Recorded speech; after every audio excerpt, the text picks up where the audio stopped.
So hello guys, आज हम पढ़ने जा रहे हैं क्लास 11th फिजिक्स की बुक 1 के 27 मोस्ट एक्सपेक्टेड क्वेश्चंस जिनके आने के चांस काफी हाई है।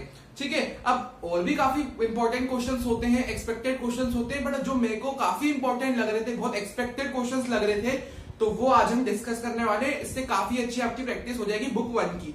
ठीक है, बुक 2 के लिए भी लाएंगे अपन डेरिवेशंस वगैरह, शॉर्ट्स अपने चैनल पे है, रिवीजन सब वीडियोस। आज हम क्वेश्चंस करेंगे, तो चलिए शुरू करते हैं। ठीक है, तो रूल रहेगा ये वीडियो का, अपने पास इस पेज पे 27 क्वेश्चंस लिखे हुए हैं, मैं बारी बारी से क्वेश्चंस को सॉल्व करूंगा और आपको समझाता चलूंगा। ठीक है, तो शुरू करते हैं। अब चैप्टर वाइज अपन क्वेश्चंस को करेंगे। ठीक है, सबसे पहले 3-3, 4-4 क्वेश्चन हर चैप्टर में से। ठीक है, बढ़िया बढ़िया वाले। ठीक है, सबसे पहले शुरू करते हैं यूनिट एंड डायमेंशन से, जिसमें सबसे इंपॉर्टेंट क्वेश्चन अपन ने जो देख रखा है, सबसे पहले उससे आता है एक नई रिलेशन को डिराइव करने से, विच इज टाइम। सबसे पहले हम उसका एक क्वेश्चन कर लेते हैं, time period of pendulum depends upon. अब इसमें अपन क्या करते हैं कि भाई उसका वो चीज किस किस चीजों पे डिपेंड कर रही है जो अपने को निकालनी है। टाइम पीरियड जैसे मेरे को निकालना है, तो वो टाइम पीरियड किन किन चीजों पे डिपेंड कर रहा है, क्वेश्चन में वो दिया रहेगा। तो यहाँ पे हमने को दे रखा है जैसे पेंडुलम है कोई। ठीक है, फॉर एग्जाम्पल मैं फिगर ब्लू से बनाता हूँ, देखना। अब अगर आप ये ध्यान से देखो, तो मान लेते हैं अपने पास कोई पेंडुलम है, ये देखो, ये अपने पास कोई पेंडुलम है।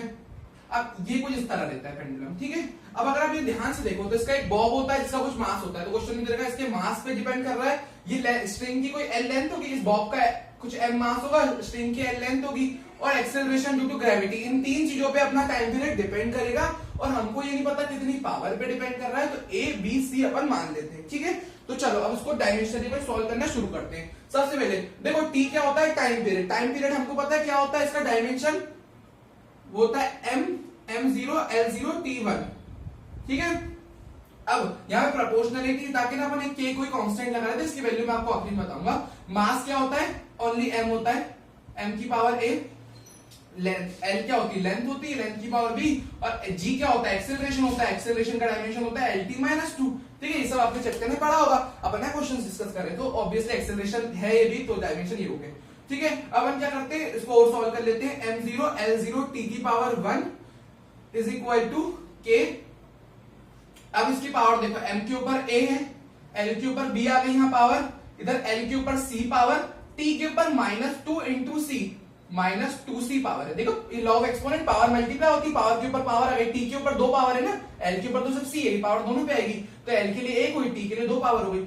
ठीक है, मल्टीप्लाई हो जाएगी वो दोनों। ठीक है, इसको ऐसे चलने देते हैं। ठीक है, k टाइम्स, अब इसको मैं कैसे लिख सकता हूं, m a l b plus c, base से में पावर ऐड हो जाएगी t -2c। अब देखो, अब ना k तो क्या होता है, इसको ऐसे रीजन लिख दीजिएगा, ये क्या होता है, डायमेंशन लेस होता है, तो इसको कंपेयर करने की जरूरत नहीं है। तो अपन इनकी डायमेंशन को कंपेयर कर लेते हैं। m के ऊपर क्या है, a है, तो a बराबर मेरा 0 हो गया ऑन कंपेयरिंग, लिख दीजिएगा ऑन कंपेयरिंग, a बराबर 0, b प्लस c मेरा बराबर 0 आ गया अगेन के अगेन, और -2c मेरा बराबर हो गया 1 के। तो c मेरा आ गया -1/2। a और c की वैल्यू आ गई, यहाँ पर पुट कर देते हैं। तो c की वैल्यू -1/2 डालूंगा इज इक्वल टू 0, तो b मेरा आ जाएगा 1/2। तो तीनों अपने को चीजें मिल चुकी है, यहाँ पुट कर दीजिए। टाइम पीरियड अपना आ जाएगा k कांस्टेंट लगाया था, मास की a पावर थी, तो a यानी 0 हो गया, l की पावर b थी यानी 1/2 हो गया, g की पावर थी यानी -1/2। आपको पता होगा किसी की पावर 1/2 होती है तो रूट में होता है, और -1/2 होती है तो रूट के अंदर डिनोमिनेटर में होता है। तो m0 तो 1 हो गया, तो इसको लिखने की जरूरत नहीं है, √l, क्योंकि रूट में है कि दोनों l और g, लेकिन उसकी प्लस 1/2 है तो ऊपर और -1/2 है नीचे। अब अगर आप आगे चैप्टर अपन ऑसिलेशन में पढ़ेंगे, k की वैल्यू 2π आती है। ठीक है, experimentally k is equal to 2π, और उसकी डिटेल डेरिवेशन जब अपन करेंगे ना ऑसिलेशन में, तो उसमें वो 2π अपने आप आ जाएगा। तो ये अपना पहला क्वेश्चन कंप्लीट होता है। देख लीजिए, नोट कर लीजिए, बढ़ते हैं नेक्स्ट क्वेश्चन की तरफ। चलो, आई होप आपने लिख लिया होगा, बढ़ते हैं अपन जल्दी से नेक्स्ट क्वेश्चन की तरफ। चलिए, अब अपना नेक्स्ट क्वेश्चन आने वाला है इसी चैप्टर से है।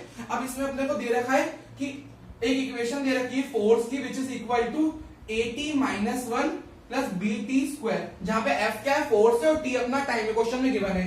a और b अननोन डायमेंशंस को अपने को निकालना है, प्रिंसिपल ऑफ होमोजेनिटी का ये सवाल है। तो देखो आपको पता होगा जब दो चीज ऐड हो रही थी तो इनके डायमेंशन बराबर होते हैं, तो इसके डायमेंशन और उसके ये मल्टीप्लाई डिवाइड में रूल नहीं होता। अगर दो चीज ऐड या सब्ट्रैक्ट हो रही तो ये मतलब ये कंफर्म होगा कि उनके डायमेंशन बराबर होंगे। मैं यहाँ ये नहीं कह रहा हूँ कि ए और टी के डायमेंशन बराबर होंगे ही होंगे, जो मल्टीप्लाई हो उनकी डायमेंशन जरूरी नहीं बराबर हो, बट इस पूरे के डायमेंशन के जरूर बराबर होंगे। तो that's the principle of homogeneity, और जो इस पूरे के डायमेंशन होंगे वो इस फोर्स के डायमेंशन के बराबर होंगे, ये होता है। ठीक है, अब सबसे पहले अपन क्या करते हैं, अपन दोनों के देखो इनका जो इंडिविजुअल डायमेंशन है ना वही इस पूरे का डायमेंशन होगा। जैसे मैं 2 मीटर पर सेकंड प्लस 3 मीटर पर सेकंड करता हूं तो 5 मीटर पर सेकंड आता है। तो पहला भी 2 मीटर पर सेकंड था और दूसरा 3 मीटर पर सेकंड था, तो जो दो चीजों को मैंने ऐड करा उनकी भी मीटर पर सेकंड थी, आंसर भी मीटर पर सेकंड में है। तो जो दो चीजों को ऐड कर रहे हैं उनकी जो यूनिट होगी वही आंसर की यूनिट होती है इस साइड वाले की। ठीक है, तो अपन इन दोनों को इंडिविजुअली भी इक्वेट कर सकते हैं। ठीक है, तो आप लिख दीजिएगा थोड़ा, अगर ज्यादा नंबर में आए तो BT स्क्वायर। तो इंडिविजुअली में इनकी डायमेंशन वाइज बराबर में डायमेंशन वाइज कर रहा हूं।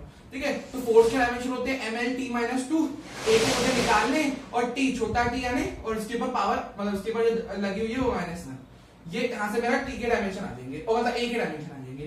तो निकाल लो MLT-2 डिवाइडेड बाय T-1। तो ए की यहां से मेरे जो डायमेंशन आ गए वो हो गए MLT-2 + 1, तो मेरा आ गया MLT-1।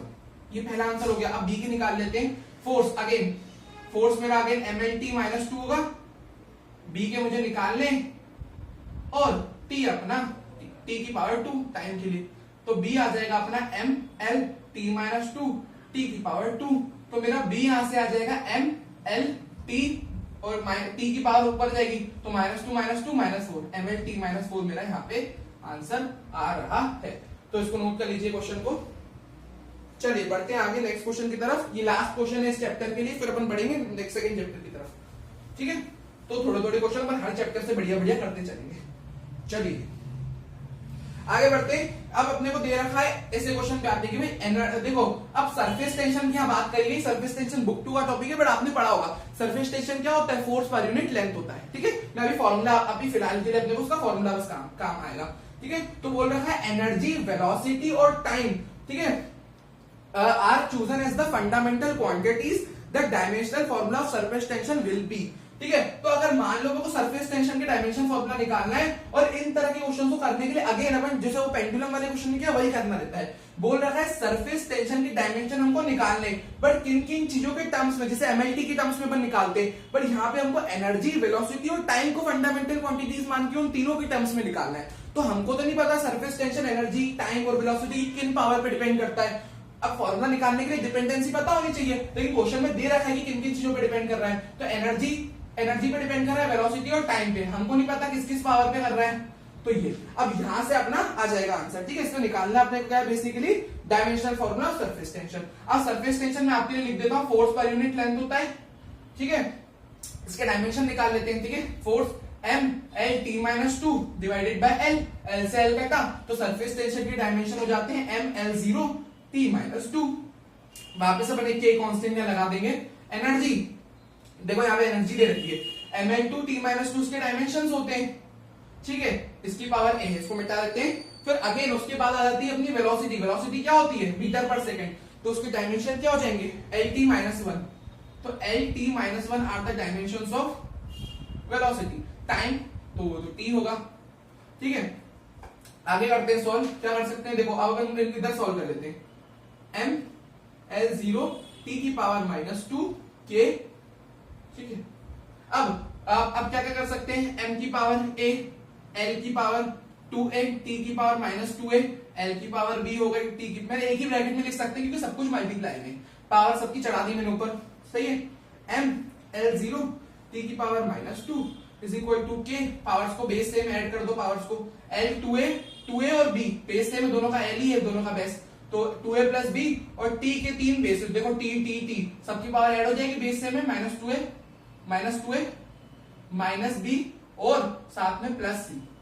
राइट, देख लीजिए आगे बढ़ते हैं। अब अपन डायमेंशन को कंपेयर कर लेते हैं। k तो डायमेंशन जैसे, तो अपन उसको नहीं, a बराबर मेरा 1 आ गया, कंपेयर करने पे इसकी पावर कुछ भी तो 1 हुई है। 2a प्लस b मेरा बराबर आ गया 0 के, और जो -2 है मतलब मेरी जो ये है -2a -b + c मेरा बराबर हो गया -2 के। अब यहां से मैं a की वैल्यू डाल के b की वैल्यू निकाल सकता हूँ। यहाँ पे मेरा 1 हो जाएगा प्लस b बराबर 0, तो b की वैल्यू आ गई मेरी -2। अब इन दोनों वैल्यूज को इसमें डाल के c निकाल लेते हैं, -2 1, और देखो माइनस ऑलरेडी है तो माइनस माइनस प्लस हो जाएगा, तो c मेरा यहाँ से आ जाएगा।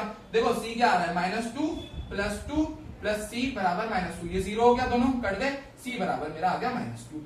डायमेंशन डाल दो ऊपर। अब अगर मैं सरफेस इसके डायमेंशन यहाँ पे देखो लिख दो उसको, अपन एक लगा लेते हैं ना, क्या निकालना है इसमें अपने को, we have to find dimensional formula of surface tension। ठीक है, अब देखो डायमेंशनल फॉर्मूला पर MLT लिखते थे, लेकिन यहाँ पे EVT आएगा क्योंकि तीन क्वांटिटीज चेंज हुई है ना।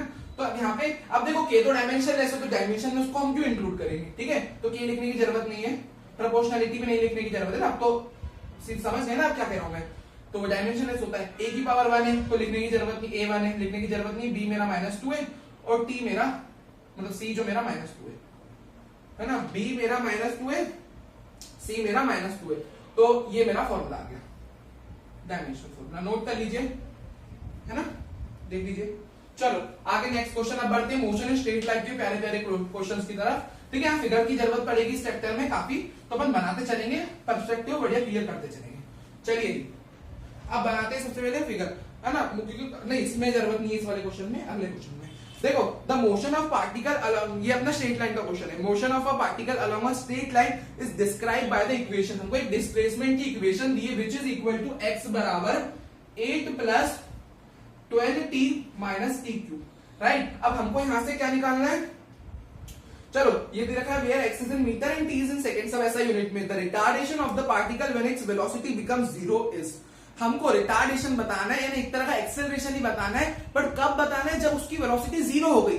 अब देखो वेलोसिटी 0 करनी है अपने को, लेकिन पहले वेलोसिटी का फॉर्म तो निकालना पड़ेगा, तो ये तो डिस्प्लेसमेंट दे रखी, तो इसको डिफरेंशिएट कर देते हैं। आप इसको मतलब क्या v क्या होता है, dx/dt होता है, ठीक है, तो इसको डिफरेंशिएट करूंगा तभी तो वेलोसिटी मिलेगी, और तभी तो मैं वेलोसिटी को 0 रखूंगा, तो 8 प्लस, क्योंकि बोल रखा है क्वेश्चन में वेलोसिटी 0 है, और जब वेलोसिटी 0 है तो मुझे तब का पहले टाइम निकालना पड़ेगा, और उस टाइम पे क्या एक्सेलरेशन है मेरे को वो निकालना पड़ेगा, दैट्स वो पर्टिकुलर टाइम का एक्सेलरेशन।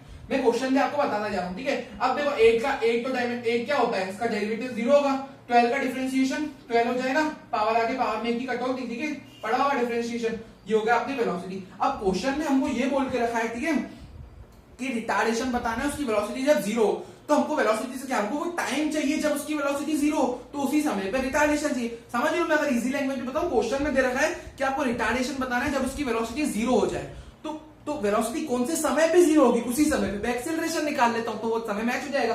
देखो इसको 0 करो, अब ये वो समय यहां से जो निकलेगा ना 3t² बराबर 12, तो ये मेरा आ जाएगा t² बराबर 4, तो t मेरा आ जाएगा 2 सेकंड। अब 2 सेकंड ये वो समय है जब एक्सेलरेशन, जब वेलोसिटी 0 है। अब इसी समय, इस समय अंतराल में क्या एक्सेलरेशन रहा होगा, इसको फिर से डिफरेंशिएट करो एक्सेलरेशन निकालने के लिए, ठीक है ना, ऐसे निकालते हैं ना एक्सेलरेशन, एक्सेलरेशन होता है dv/dt, फिर से क्या करना, मतलब वेलोसिटी को कर लेते हैं, डबल डिफरेंशिएशन दोगे वही आएगा, बट अपन इसको कर लेते हैं ना, एक ही बात है, ठीक है। अब 12 का डिफरेंशिएशन 0 होगा, और इसका माइनस, अब क्वेश्चन में रिटार्डेशन क्यों बोला है अब आप समझोगे, पावर आगे पावर में 1 की कटौती, तो एक्सेलरेशन आ गया मेरा -60, और कौन से समय पे निकालना है, इस समय पे, तो -6 × 2 -12 मीटर पर सेकंड अपना आंसर आ गया, जब भी क्वेश्चन में रिटार्डेशन कहा था, क्योंकि आंसर नेगेटिव आना है, तो अपने का एक्सेलरेशन मिल गया, नोट कर लीजिए, ठीक है। आगे बढ़ा जाए, अब आगे का जो क्वेश्चन है ना वो बड़ा प्यारा क्वेश्चन है, ठीक है, एकदम ध्यान समझना, एनसीईआरटी एग्जांपल का क्वेश्चन है, बड़ा क्वेश्चन है, ठीक है, ध्यान समझना, मैं पर्सपेक्टिव पर आपको समझाता चलूंगा फिगर की मदद से।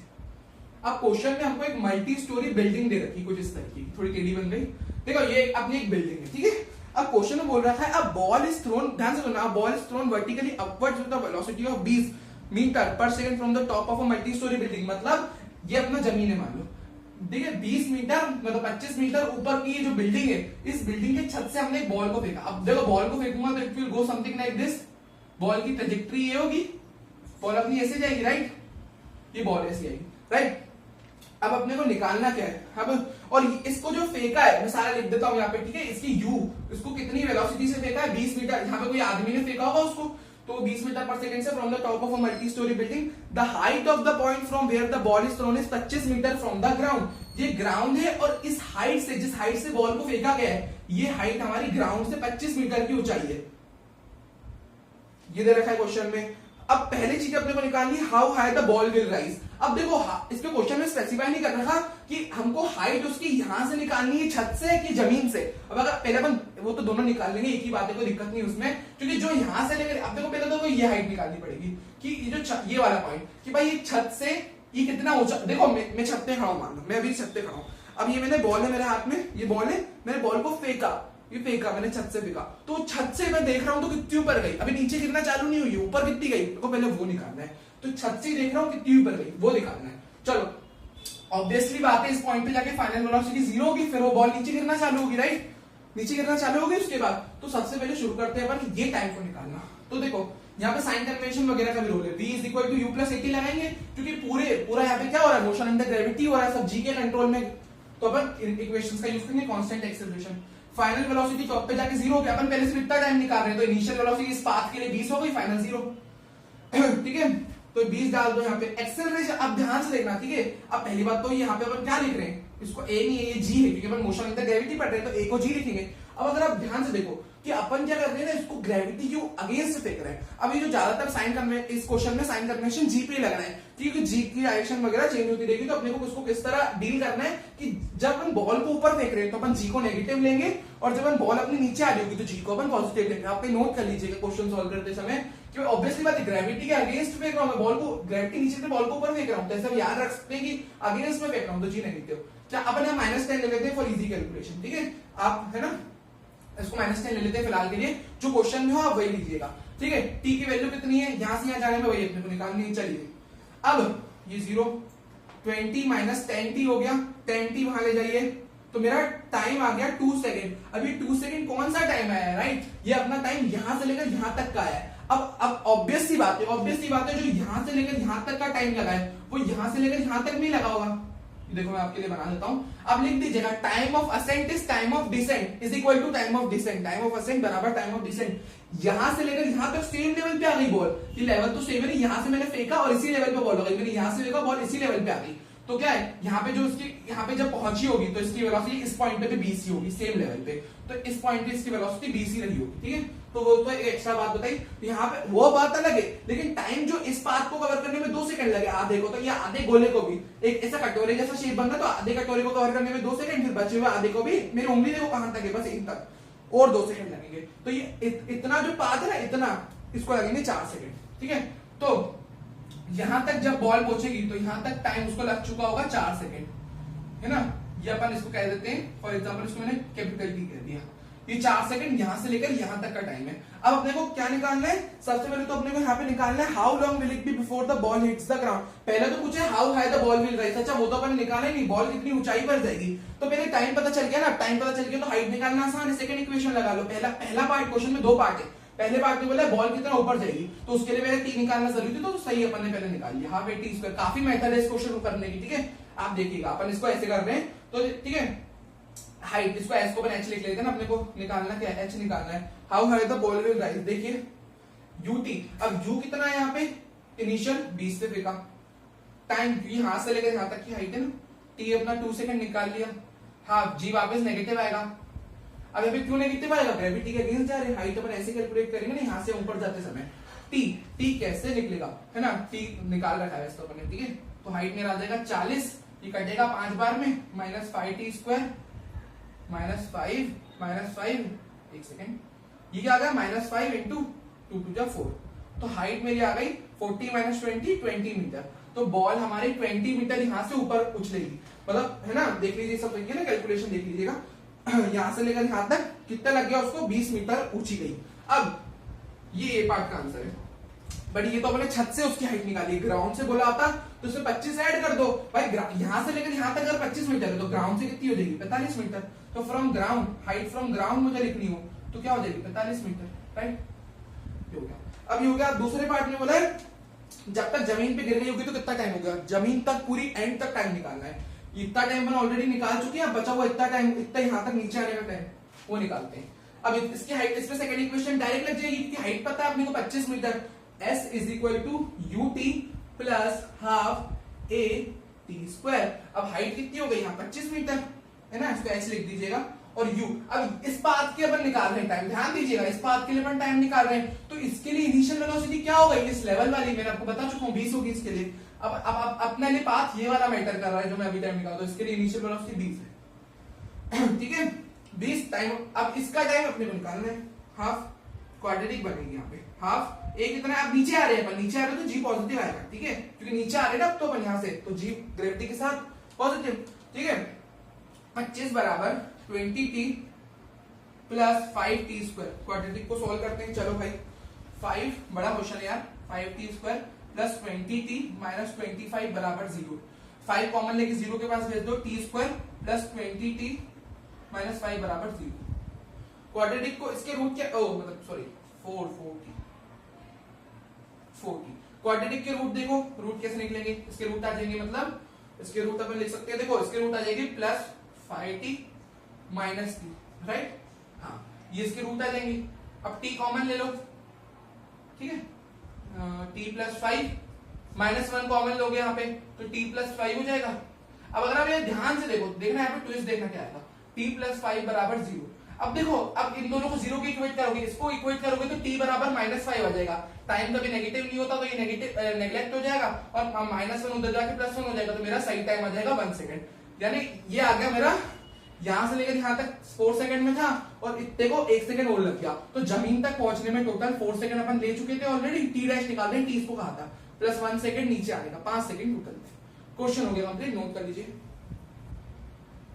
चलो आगे बढ़ते हैं, बिना देरी करे आगे बढ़ा जाए। अब अपन करने वाले हैं आगे जो क्वेश्चन है वो भी इसी चैप्टर का है। चलो अब अपन को क्वेश्चन जो है ना वो अपन एक अलग, इसमें एक नया क्वेश्चन भी अपन आज देखने वाले हैं, एक बहुत यूनिक क्वेश्चन, उसको देखते हैं। चलो ये वाला कर लिया, अब इसमें एक वाला क्वेश्चन देख लीजिए, two cars P and Q start from a point at the same time in a straight line and their position are represented by this. अब देखो दो इक्वेशन दे रखी, P और Q दो गाड़ियां हैं जो सेम पॉइंट से सेम टाइम में एक स्ट्रेट लाइन में चलना शुरू कर रही है, उनकी डिस्प्लेसमेंट इक्वेशन दोनों कार्स की, पहली कार की डिस्प्लेसमेंट इक्वेशन हमको दे रखी है xp बराबर हमको दे रखा है 80 प्लस dt स्क्वायर, तो पहले कार के लिए, और दूसरी कार के लिए हमको दे रखा है xq बराबर ft माइनस t। अब देखो निकालना क्या है, at what time do the cars have the same velocity. अब हमको निकालना है कार, दोनों कार की वेलोसिटी किस समय पे सेम होगी। देखो अब वेलोसिटी पहले निकालनी पड़ेगी डिफरेंशिएट करके, तो dx p by dt, इससे मुझे वेलोसिटी p मिल जाएगी, मैं डायरेक्ट डेरिवेट कर रहा हूं, ठीक है आप समझ गए कैसे लिखना है, ठीक है। तो पावर आगे पावर में एक ही कटौती, इसमें a आ जाएगा प्लस 2bt आ जाएगा पहले की वेलोसिटी, और दूसरी वाली bq मेरी आ जाएगी यहाँ से f माइनस 2t, डेरिवेट करोगे, ठीक है डेरिवेट करने पे ये आएगा। अब बोला है किस समय पे दोनों की वेलोसिटी इक्वल होगी, तो पहले वेलोसिटी को इक्वल रख लो और समय निकाल लो। अब देखो अब समय अपने को निकालना है, राइट, समय अपने को निकालना है, तो समय वाली टर्म्स एक साथ ले आओ, है ना, तो 2bt प्लस 2t बराबर f माइनस a, अब t कॉमन ले लो, 2b plus 2 f minus a, वैसे देखा जाए तो यार 2t कॉमन आ जाता है यहाँ से, डायरेक्ट 2t कॉमन ले लो आप, तो है ना, यहाँ b प्लस 1 बचेगा, 2t पूरा कॉमन ले लोगे तो b प्लस, है ना, b प्लस 1 बचेगा, राइट। अब यहाँ से टाइम चाहिए तो टाइम को छोड़ के बाकी सब नीचे ले आओ, तो 2 1 प्लस b, ये अपना फाइनल आंसर है। एग्जैक्ट ये आंसर आपको मतलब इसी फॉर्म में छोड़ना है, देख लीजिए कुछ वैल्यू अगर नहीं दी हो तो ऐसे छोड़ना है, ठीक है। चलो आगे बढ़ते हैं, अब हम बढ़ते हैं नेक्स्ट क्वेश्चन की तरफ, जिसमें अब देखो कहा गया है, हाँ अब एक काफी कॉम्पिटेंसी लेवल का क्वेश्चन है, ध्यान से देखना, ठीक है, मतलब इसमें अपन को दिमाग लगाना पड़ेगा काफी, एकदम रियल लाइफ सिनेरियो है, ठीक है। देखिए पहले फिगर बनाते हैं, बोला गया है एक आदमी है 16 metre behind the door of a train, ठीक है, when it starts moving with an acceleration of 2 metre पर सेकंड। तो जैसे मान लो ये अपनी छुक रेलगाड़ी, ठीक है, अब इसके अपने को कह रखा है यहाँ पे कि एक आदमी है जो बेचारा इसके 16 मीटर पीछे ही रहेगा, या आदमी अब इसके अब मान लो ये ट्रेन का कोई गेट है ना, यहाँ पे गेट है, अब वो आदमी इसकी तरफ आ रहा है, जो अब आदमी का क्या है, इस गेट से 16 मीटर की दूरी पे, राइट। अब man 16 metre behind the door of a train when it starts moving with an acceleration of 2 metre पर सेकंड, मतलब 2 मीटर पर सेकंड स्क्वायर, बेचारा ये ट्रेन के पीछे रहेगा, क्योंकि जब इसने भागना चालू किया तो ट्रेन ऑलरेडी चलना शुरू कर चुकी थी with an acceleration of 2 metre पर सेकंड स्क्वायर। अब क्वेश्चन में ये दे रखा है कि जो आदमी है ना वो अपनी मैक्सिमम कांस्टेंट स्पीड पे जा रहा है to get into the train. अब उसको ट्रेन पकड़नी है तो वो अपनी मैक्सिमम कांस्टेंट स्पीड से ट्रेन को पकड़ने की कोशिश कर रहा है। क्यों? क्योंकि देखो मतलब इसका मतलब क्या हुआ कि इसका कोई एक्सेलरेशन नहीं है, आदमी कांस्टेंट वेलोसिटी से जा रहा है, देख लो अब यहाँ पे क्या करना है अपने को। सबसे पहले अब यहाँ पे कंडीशन समझना है, अगर इस इंसान को इस ट्रेन को पकड़ना है तो उसकी वेलोसिटी ट्रेन की वेलोसिटी के बराबर होनी चाहिए। आप सोचोगे ट्रेन की तो वेलोसिटी बहुत तेज होती है, बट ट्रेन ने तो अभी चलना चालू ही करा है ना, ठीक है। तो इसको अप्रोक्स उसकी जितनी वेलोसिटी लानी पड़ेगी, और कोई ऑप्शन नहीं है वरना ट्रेन छूट जाएगी इसकी। तो क्या लिखना पड़ेगा, अब इससे देखना मैं जो बोल रहा हूँ वो लिखना, for the man to catch the train it's his और her velocity should be equal to the velocity of train, ठीक है। तो ये एक कंडीशन याद रखना। उससे पहले देखो कंडीशन देखो कि आदमी को टोटल डिस्टेंस कितनी ट्रेवल करनी पड़ेगी। तो total distance travel by man should be equal to distance travel by train plus 16 metre. अब इसका मतलब समझिए, जब क्वेश्चन में ही बोल रखा है कि जब आदमी ने ट्रेन को पकड़ना चालू करा तो ट्रेन ऑलरेडी 16 मीटर दूर चल चुकी थी। अब इसको ऑलरेडी 16 मीटर पीछे, और जितनी देर में भागेगा, जितनी देर में भाग भाग के ट्रेन के पास आएगा, तो ट्रेन भी तो कुछ आगे निकल गई भाई, उतनी देर में यहाँ पहुंचा, ट्रेन थोड़ी आगे निकल गई होगी। तो ट्रेन ने भी तो उतने समय में कोई डिस्टेंस ट्रेवल कर ली होगी, तो उसको भी इसको कैचअप करना पड़ेगा। तो देखो सबसे पहले आदमी अपनी कांस्टेंट वेलोसिटी से जा रहा है, तो मतलब एक्सेलरेशन जीरो है ना, इक्वेशन ऑफ मोशन नहीं लगेगी आदमी के लिए नहीं लगेगी, ठीक है। ट्रेन के लिए लग सकती है, उसमें एक्सेलरेशन है, ठीक है। ध्यान से सुनना, अब आदमी की एक्सेलरेशन कुछ है नहीं, तो डायरेक्ट डिस्प्लेस का मतलब डिस्प्लेसमेंट का डायरेक्ट नॉर्मल फॉर्मूला क्या होता है, वेलोसिटी इनटू टाइम। ये कब जो शॉर्टकट फॉर्मूला होते हैं, स्पीड डिस्टेंस अपॉन टाइम होता है ना, ये सारे फॉर्मूले जो होते हैं ना, ये एक्सेलरेशन जीरो के लिए होते हैं। तो इनमें एक्सेलरेशन नहीं होता, ठीक है, उनके लिए लगते हैं। अब देखो इसके लिए मैंने वेलोसिटी इनटू टाइम लिख दिया, वेलोसिटी इनटू टाइम आदमी की डिस्प्लेसमेंट हो गई। अब ट्रेन में तो है ना एक्सेलरेशन, बट ट्रेन की इनिशियल वेलोसिटी 0 है, तो मैं इसमें सेकंड इक्वेशन ऑफ मोशन लगाऊंगा ut plus half at square. तो u तो ट्रेन के लिए 0 है, तो डायरेक्ट इसके लिए मैं हाफ at स्क्वायर लिखूंगा। तो ट्रेन 2 मीटर पर सेकंड स्क्वायर के एक्सेलरेशन से जा रही हाफ a और t स्क्वायर, जो कि मुझे पता नहीं है और वही मुझे चाहिए भी। देख लो 2 से 2 कटेगा, तो मेरी इक्वेशन क्या आ गई, vt बराबर t स्क्वायर प्लस 16। अब वो वाली इक्वेशन याद करिए जो मैंने बताई कि इसकी आदमी की वेलोसिटी ट्रेन की वेलोसिटी के बराबर होनी चाहिए। अब आदमी का तो कोई एक्सेलरेशन नहीं है, तो उससे कैलकुलेशन करना पॉसिबल नहीं हो पाएगा। तो ट्रेन में तो है ना एक्सेलरेशन, तो मैं क्या कर सकता हूँ, ट्रेन का एक्सेलरेशन तो ट्रेन की वेलोसिटी निकाल सकता हूँ ना, ठीक है। फॉर ट्रेन, देखो ये ट्रेन के लिए मैंने फाइनल वेलोसिटी लिखी, ट्रेन की इनिशियल 0 है, vt बराबर 80। ट्रेन का एक्सेलरेशन तो 2 है ना। अब देखो मैंने ट्रेन की वेलोसिटी निकाल ली, अब जो ट्रेन की वेलोसिटी है that's equal to the velocity of man की वेलोसिटी भी तो वही होगी, ठीक है। तो देखो यहाँ पे ये क्या है, आदमी की वेलोसिटी, ये वेलोसिटी ऑफ मैन है, लेकिन मैं क्या कर सकता हूँ, इसकी जगह ट्रेन की वेलोसिटी भी डाल सकता हूँ, क्योंकि velocity of man should be equal to velocity of train लिख दीजिएगा ब्रैकेट में, ठीक है, बहुत जरूरी है लिखना। तो क्या हो जाएगा, वेलोसिटी ऑफ ट्रेन के बराबर लिख सकता हूँ, तो वेलोसिटी ऑफ ट्रेन इसमें डाल सकता हूँ, t as it is t square plus 16। इसको 2t स्क्वायर लिख दो माइनस t स्क्वायर बराबर 16, तो मेरी t स्क्वायर की वैल्यू आ जाएगी 16, t आ जाएगा मेरा 4। तो पता है ये क्वेश्चन में एक चीज यही पूछ रखी थी, क्या पूछ रखा था मैं आपको पढ़ के बताता हूँ। क्वेश्चन में कहा था सबसे पहले कि द मैन रन्स विद, ठीक है ये तो पढ़ लिया, how far does he has to run after what time does he get into the train. तो ये अपना एक पार्ट का आंसर है, 4 सेकंड बाद वो ट्रेन पकड़ लेगा अपनी, ये आंसर आ गया। 4 सेकंड लगेंगे उसको ट्रेन को कवर करने में, ठीक है, 4 सेकंड, ओके। अब उसके बाद क्या निकालना है, how far does he has to run, and अब इसको कितना चलना पड़ेगा ट्रेन को पकड़ने के लिए, तो वो अपन कैसे निकाल सकते हैं, इसको कितना चलना पड़ेगा, तो इसने कितनी डिस्टेंस कवर करी, डिस्प्लेसमेंट कवर करी, वो vt के बराबर है, मैंने यहाँ लिखा है। अब इसकी वेलोसिटी ट्रेन की वेलोसिटी के बराबर ही है वैसे भी, तो मैं 2t लिख सकता हूँ, और t, तो 2t स्क्वायर आ गया, और t की वैल्यू मुझे पता है 4, तो 32 मीटर आदमी को चलना पड़ेगा टू कवर द ट्रेन। एक और पार्ट देख लेते हैं, हाउ फार, ये देख लिया, after what time, what is the maximum speed, आदमी की जो कह रहे हैं ना मैक्सिमम स्पीड होगी, तो वो क्या होगी, तो वो सिंपल, वो किसके बराबर होगी, आदमी की मैक्सिमम स्पीड ट्रेन की बराबर है, तो ट्रेन की क्या है, तो आदमी की भी वही होगी। तो टाइम अपन निकाल लिया, टाइम क्या निकाला अपन ने 4, तो 2 4 जा आ गया 8 मीटर पर सेकंड मैक्सिमम वेलोसिटी हो गई किसकी, आदमी की, ठीक है। तो प्यारा सा क्वेश्चन था, नोट कर लीजिए, हो गया। अब बढ़ते हैं अपन आगे के क्वेश्चंस की तरफ। A body is thrown, अब अपने प्रोजेक्टाइल मोशन की सवाल आ चुके हैं, ठीक है, देख लीजिए। अब आगे बढ़ते हैं जल्दी से, चलो। अब प्रोजेक्टाइल मोशन में जो सवाल है ना, वो भी काफी प्रैक्टिकल लेके आऊं मैं, अब उनको करना चालू करते हैं जल्दी से। अब उसमें भी 3-4 क्वेश्चन ऐसे आपको देखने को मिलेंगे, चलो। देखो भाई, देखो सबसे पहले हमें कहा गया है, देखिएगा, ठीक है, अब बॉडी इज थ्रोन हॉरिजॉन्टली, ठीक है, thrown horizontally from the top of a tower and strikes the ground after 2 second at an angle of 45 degree. तो यहाँ क्वेश्चन मैंने पढ़ा नहीं, देखो क्वेश्चन में साफ दे भी रखा है, अच्छे से मैंने पढ़ा नहीं कि बॉडी थ्रोन हॉरिजॉन्टली, तो ये वाला केस आएगा, ठीक है। तो ऐसे आप देख लीजिएगा, इस तरीके का मोशन है आपका, बीटा एंगल ये होगा, ठीक है। यहाँ पे हॉरिजॉन्टल प्रोजेक्टाइल है, मतलब मैंने किसी हाइट से इस प्रोजेक्टाइल को यहाँ पे फेंका है, तो ये एंगल बन रहा है बीटा यहाँ पे, जो अपने को 45 डिग्री दे रखा है, वो खैर बात की बात है, वो अपने को दे रखा है। और ये जो है ना मेरी वेलोसिटी, ये इसकी वेलोसिटी है, और ये उसका हॉरिजॉन्टल कंपोनेंट, ठीक है। तो ये रही अपनी वर्टिकल कंपोनेंट, और ये हो गया अपना हॉरिजॉन्टल कंपोनेंट, ये मेरा हो गया Vx और ये हो गया मेरा Vy, एंगल के पास वाला Vx, एंगल से दूर वाला Vy। चलो आगे देखते हैं।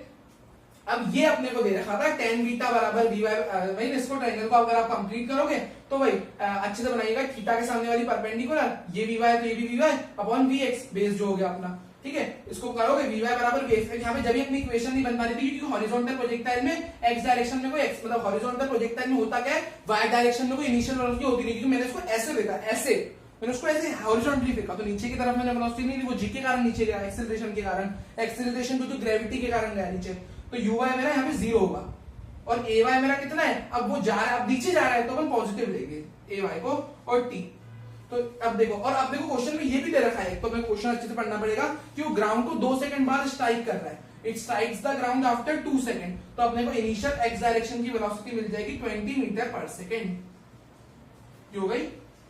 It strikes the ground after 2 seconds at an angle of 45 degree with the horizontal. Find the height at the tower and the speed with which the body was projected. तो ये तो आ गया अपना 20 मीटर पर सेकंड। अब height निकाल लेते हैं इस टावर की, इस टावर की यानी मुझे ये h निकालना है। तो ये क्या है, इस हॉरिजॉन्टल प्रोजेक्टाइल ने जितना y में डिस्प्लेसमेंट कवर किया, ये क्या है, जितना इसने y में डिस्प्लेसमेंट कवर किया, तो y is equal to uyt plus half ayt square, ठीक है। तो y डायरेक्शन का h अपने को निकालना है, इसको h कह दो, और y में तो इनिशियल वेलोसिटी होती नहीं जैसा मैंने आपको बताया, क्योंकि मैंने इसको ऐसे फेंका, प्लस हाफ ay कितना है 10 है, और टाइम अपने को क्वेश्चन में दे रखा है 4, तो 2 2 जा 4। अच्छा अपन यहाँ पे दिक्कत, ये आंसर मैच इसलिए नहीं हो रहा है, अपन ने यहाँ पे g को 10 ले रखा है, ठीक है। तो अगर आप इसको अच्छे से लिखोगे, इसको 9.8 लोगे तो 19.6 मीटर पर सेकंड आ रहा होगा, और यहाँ पे भी अगर इसको 9.8 लोगे तो 19.6 मीटर आएगा। एग्जैक्ट आंसर आप देखोगे तो इसके 9.8 वाले तो 9.8 ले लेगा, मतलब अगर 10 बोला हो तो ये आंसर मिलेंगे। तो नोट कर लीजिए, अगले क्वेश्चन पे बढ़ेंगे, ये क्वेश्चन इतना ही था। हाँ अगर लिखा भी हुआ 9.8 लेना, मैं गलती से 10 ले लूंगा, 9.8 तो 19.6 दोनों आ जाएंगे। चलो बढ़ते हैं नेक्स्ट क्वेश्चन की तरफ जल्दी से। अब अपना अगला क्वेश्चन भी इसी चैप्टर से है, उसको करते हैं। चलो भाई अगला क्वेश्चन है अपना, अब अगला क्वेश्चन बड़ा इंटरेस्टिंग है, देखना ध्यान से। हाँ इसमें तो एंगुलर प्रोजेक्शन ही है, अब ध्यान से क्वेश्चन पढ़ेंगे अपन, ठीक है।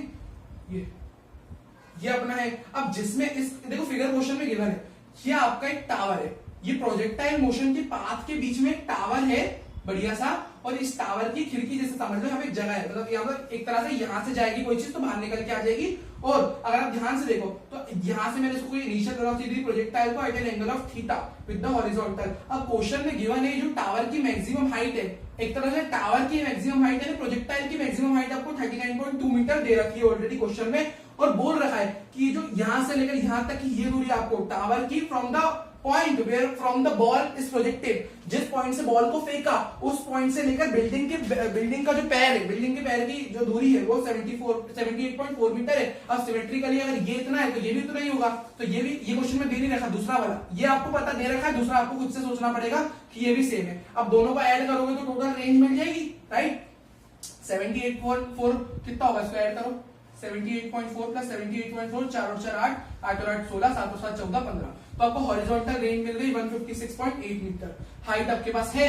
अब दोनों चीजें आपको मिल गई, आपको निकालना है okay calculate the velocity of projection of ball, तो आपको यू निकालना है इन शॉर्ट, है ना, किससे फेंका था। अब आपको सिंपल सी दो चीजें दे रखी है, सबसे पहले रेंज का फॉर्मूला क्या होता है, u square sine 2 theta upon g, वो लगा लो यहाँ पे, रेंज आपको ऑलरेडी दे रखी है, मतलब निकाल लिया अपन ने 156.8 metre, u square sine 2 theta g, ऐसे क्योंकि अपन दोनों इक्वेशन को डिवाइड करने वाले हैं तो कुछ पुट मत करना, ठीक है, सिर्फ ये लिखना अभी। और हाइट भी पता है अपने को 39, देखो हाइट का पहले फॉर्मूला लिख देता हूं मैं आपके लिए। हाइट होती है हमारे लिए you square sine square theta upon 2g, तो हाइट मेरे को टोटल दे रखी है 39.2 मीटर, ठीक है। और देखो u अपने को निकालना है, और साइन स्क्वायर थीटा यहाँ पे, ठीक है, अपॉन 2g। अब दोनों इक्वेशन को डिवाइड कर दो, 1 और 2, डिवाइडिंग 1 एंड 2, किसको भी किससे भी कर दो, वो तो एक ही बात है, दोनों को डिवाइड करोगे तो क्या आएगा भाई, अपन बड़े में छोटे को मतलब इससे इसको डिवाइड कर देते हैं, डिवाइडिंग, अपन क्या कर रहे हैं, 1 को डिवाइड कर रहे हैं, नहीं 2 को डिवाइड कर रहे हैं बाय 1, है ना, आप लिख दीजिएगा। तो अपन 2 को डिवाइड कर रहे हैं बाय 1, तो लिख दो, तो 2 अपना 1 ऊपर आएगी, 156.8 बराबर यू स्क्वायर साइन 2 थीटा बटे जी, डिवाइड 39.2 एलएचएस आरएचएस दोनों डिवाइड होंगे, you square sine square theta upon 2g, करो उसको डिवाइड, देखो क्या आ रहा है, सॉल्व करके आंसर निकालते हैं, यू निकालना है, ठीक है। देखो क्या क्या कैंसिल हो रहा है, पहले वो देखते हैं। देखो ये पॉइंट पॉइंट है, नीचे से पॉइंट है, देखो ऊपर 10, ऊपर से पॉइंट के नीचे 10, तो ये डायरेक्ट पॉइंट हटा दो, 392 u square sine 2 theta upon g into 2g upon u square sine square theta, g से जी कटेगा, यू स्क्वायर से यू स्क्वायर भी कट जाएगा। चलो आगे सॉल्व करते हैं। आगे हमारे पास आ जाएगा 1568 अपॉन 392 बराबर, देखो साइन 2 थीटा का फॉर्मूला क्या होता है, 2 sine theta cos theta upon sine square theta आ जाएगा, साइन एक साइन थीटा से एक साइन थीटा कट जाएगा। अब अपना इसको काटो, देखो इसको अपन किससे काट सकते हैं, 9, तो इसको आप 2 से काट, 4 से काट दो, नहीं 2 से काटते, 2 से 2 1 जा 2, 2 9 जा 18, ठीक है, 2 6 जा 12, है ना, और ये 2 से जाएगा, 2 7 जा 14, 2 8 जा 16, 2 4 जा 8, अरे तो बहुत लंबा चला जाएगा, 4 4 जा 16, 4 से काटो, 4 4 जा 16, 4 9 जा 36, 4 4 जा 4 1 जा 4, 5 6 7, 4 9 जा 36, 4 6 जा 24, 7 में जा 7, 7 जा 14, हाँ 7 से काटो, 7 7 जा 49, 7 1 जा 7, नहीं 7 2 जा 14 और 5 7 8 जा 56, 7 4 जा 28, तो आपका जो 4 आ गया, ठीक है। तो यहाँ पे अपने से एक मिस्टेक हो गई, आपने एक 2 यहाँ पे लिखा ही नहीं, देखो 2 साइन थीटा कॉस थीटा इसका और एक 2 ये वाला, तो देखो तो एक ये तो एक फॉर्मूले का 2 साइन थीटा कॉस थीटा इस फॉर्मूले से आ गया, और एक 2 ये वाला भी तो है, तो ये 4 हो गया ना पूरा। भाई मैं सोचू यार एंगल क्यों नहीं आ रहा है, ठीक है, तो इसको करोगे आप तो कैसे आ जाएगा, 4 cos theta by sine theta, इधर तो सब कुछ कट, इधर 4 बचा सिर्फ, है ना, इधर भी 4 बचा, तो ये 4 से ये 4 कट गया, यानी आपको कॉट थीटा आ गया बराबर 1, यानी आपका मतलब कॉट थीटा अगर 1 आ गया तो ये क्या होगा, थीटा 45 होता है, ये tan थीटा भी 1 हो गया तो 45 भी होता है, तो थीटा आपको मिल गया, आप किसी भी एक इक्वेशन में रख के आप निकाल लो अपना आंसर, ठीक है। इस इक्वेशन कौन सा इजी कौन सी पड़ेगी, अपन इसमें रख लेते हैं, ठीक है, हाइट वाले में रख लेते हैं, इसको रफ कर देता हूं, ठीक है जी।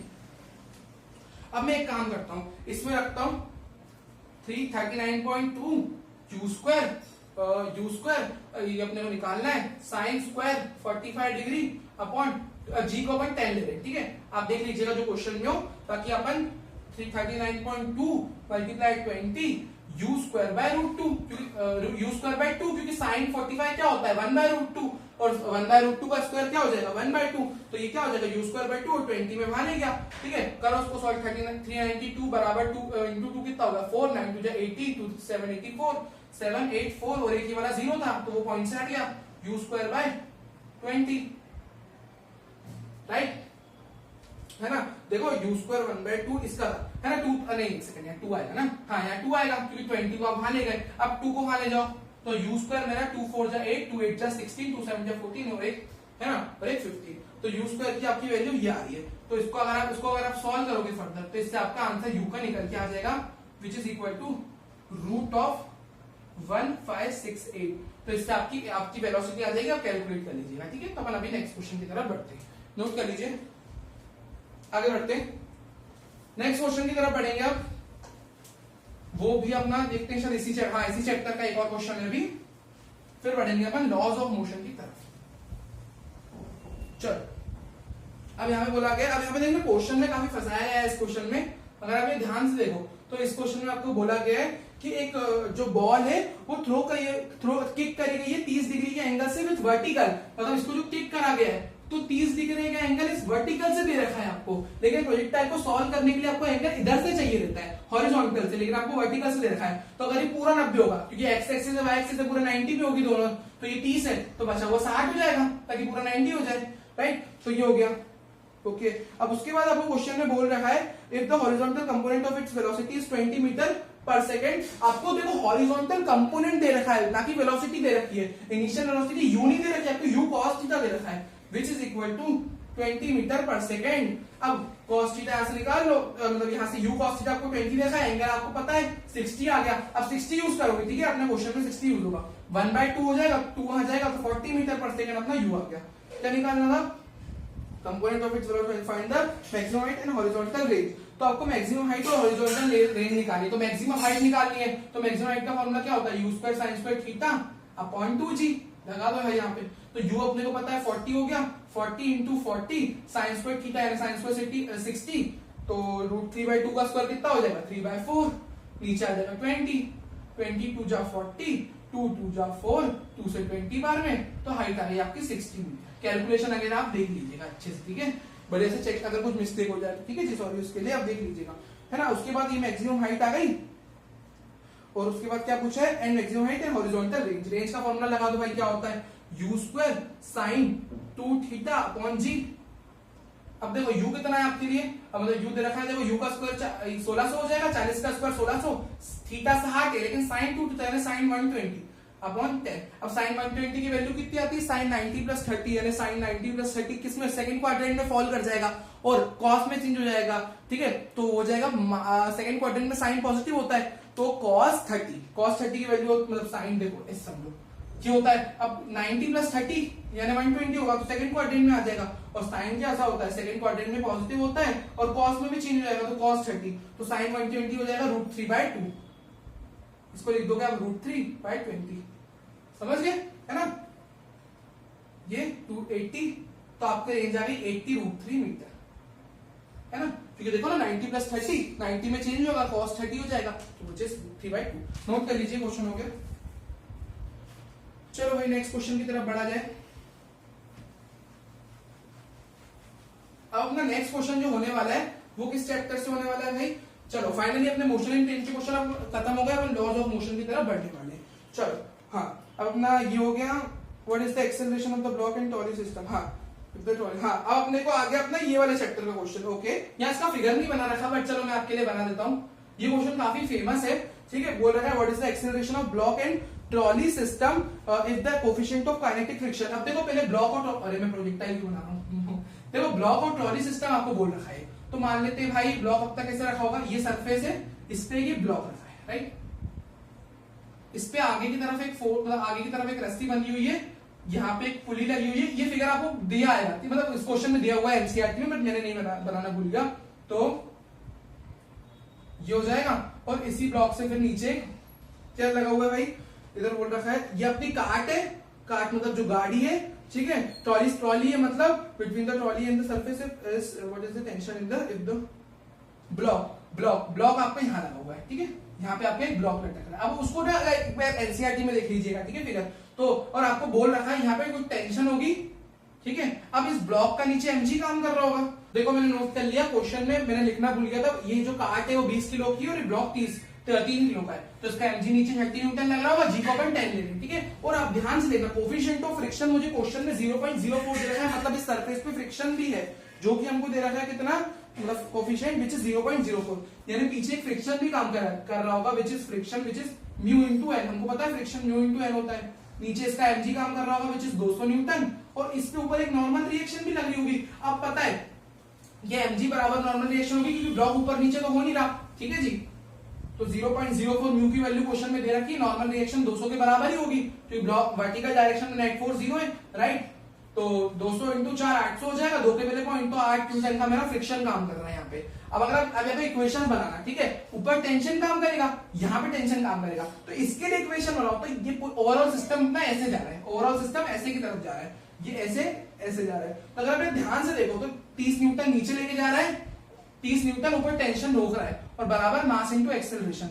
ऑब्वियसली आप समझ गए होंगे मैंने क्या लिखा है ना, 30 न्यूटन में फिर से बताता हूँ, देखो 30 न्यूटन नीचे लग रहा है आपका, ऊपर नीचे ले जाने वाला माइनस ऊपर रोकने वाला, और is equal to net force. Net force क्या होता है, मास इंटू एक्सेलरेशन, 30 इंटू 8। अब अगर आप ये ध्यान से देखो, ये आ गई अपनी पहली इक्वेशन। अब अपन इसके लिए बना लेते हैं ना, देखो इसको लेके कौन जा रहा है, इस वाले गाड़ी को कौन लेके जा रहा है, टेंशन लेके जा रही है आगे की तरफ, आगे जा रहा है ना सिस्टम ऐसे जा रहा है, तो आगे भी तो जाएगा, तो टेंशन और पीछे फ्रिक्शन रोक रहा है, फ्रिक्शन 8 न्यूटन का, डायरेक्ट वैल्यू डालो, है ना, वैल्यू अपन डाल देते हैं यहाँ पे, और किसके बराबर होगा, नेट एक्सेलरेशन के, नेट फोर्स के, तो मास इंटू एक्सेलरेशन, ठीक है, तो ये दूसरी इक्वेशन। अब क्या करो, दोनों इक्वेशन को ऐड कर दो, एडिंग 1 and 2, क्योंकि देख के लग रहा है t अपना डायरेक्ट कैंसिल हो जाएगा ऐड करने पे।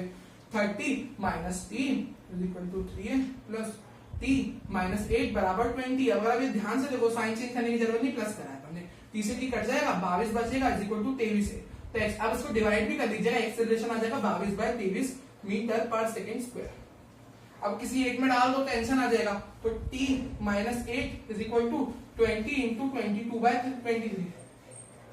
इसको सॉल्व कर दो, 20 t माइनस 8 440/23, तो टेंशन आ जाएगी आपकी 440 प्लस 23 प्लस 8/1, तो इसको सॉल्व करोगे तो आ जाएगा 23 440 8 या 24 8 या 16 17 18।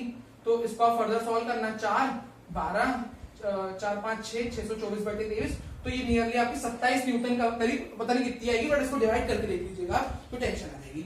चलो नेक्स्ट क्वेश्चन की तरफ बढ़ते हैं ना, नोट कर लीजिए, बस क्वेश्चन है कंप्लीट है, बस आपको उसको डिवाइड करना है, ठीक है, देख लीजिए, इतना ही पूछा था।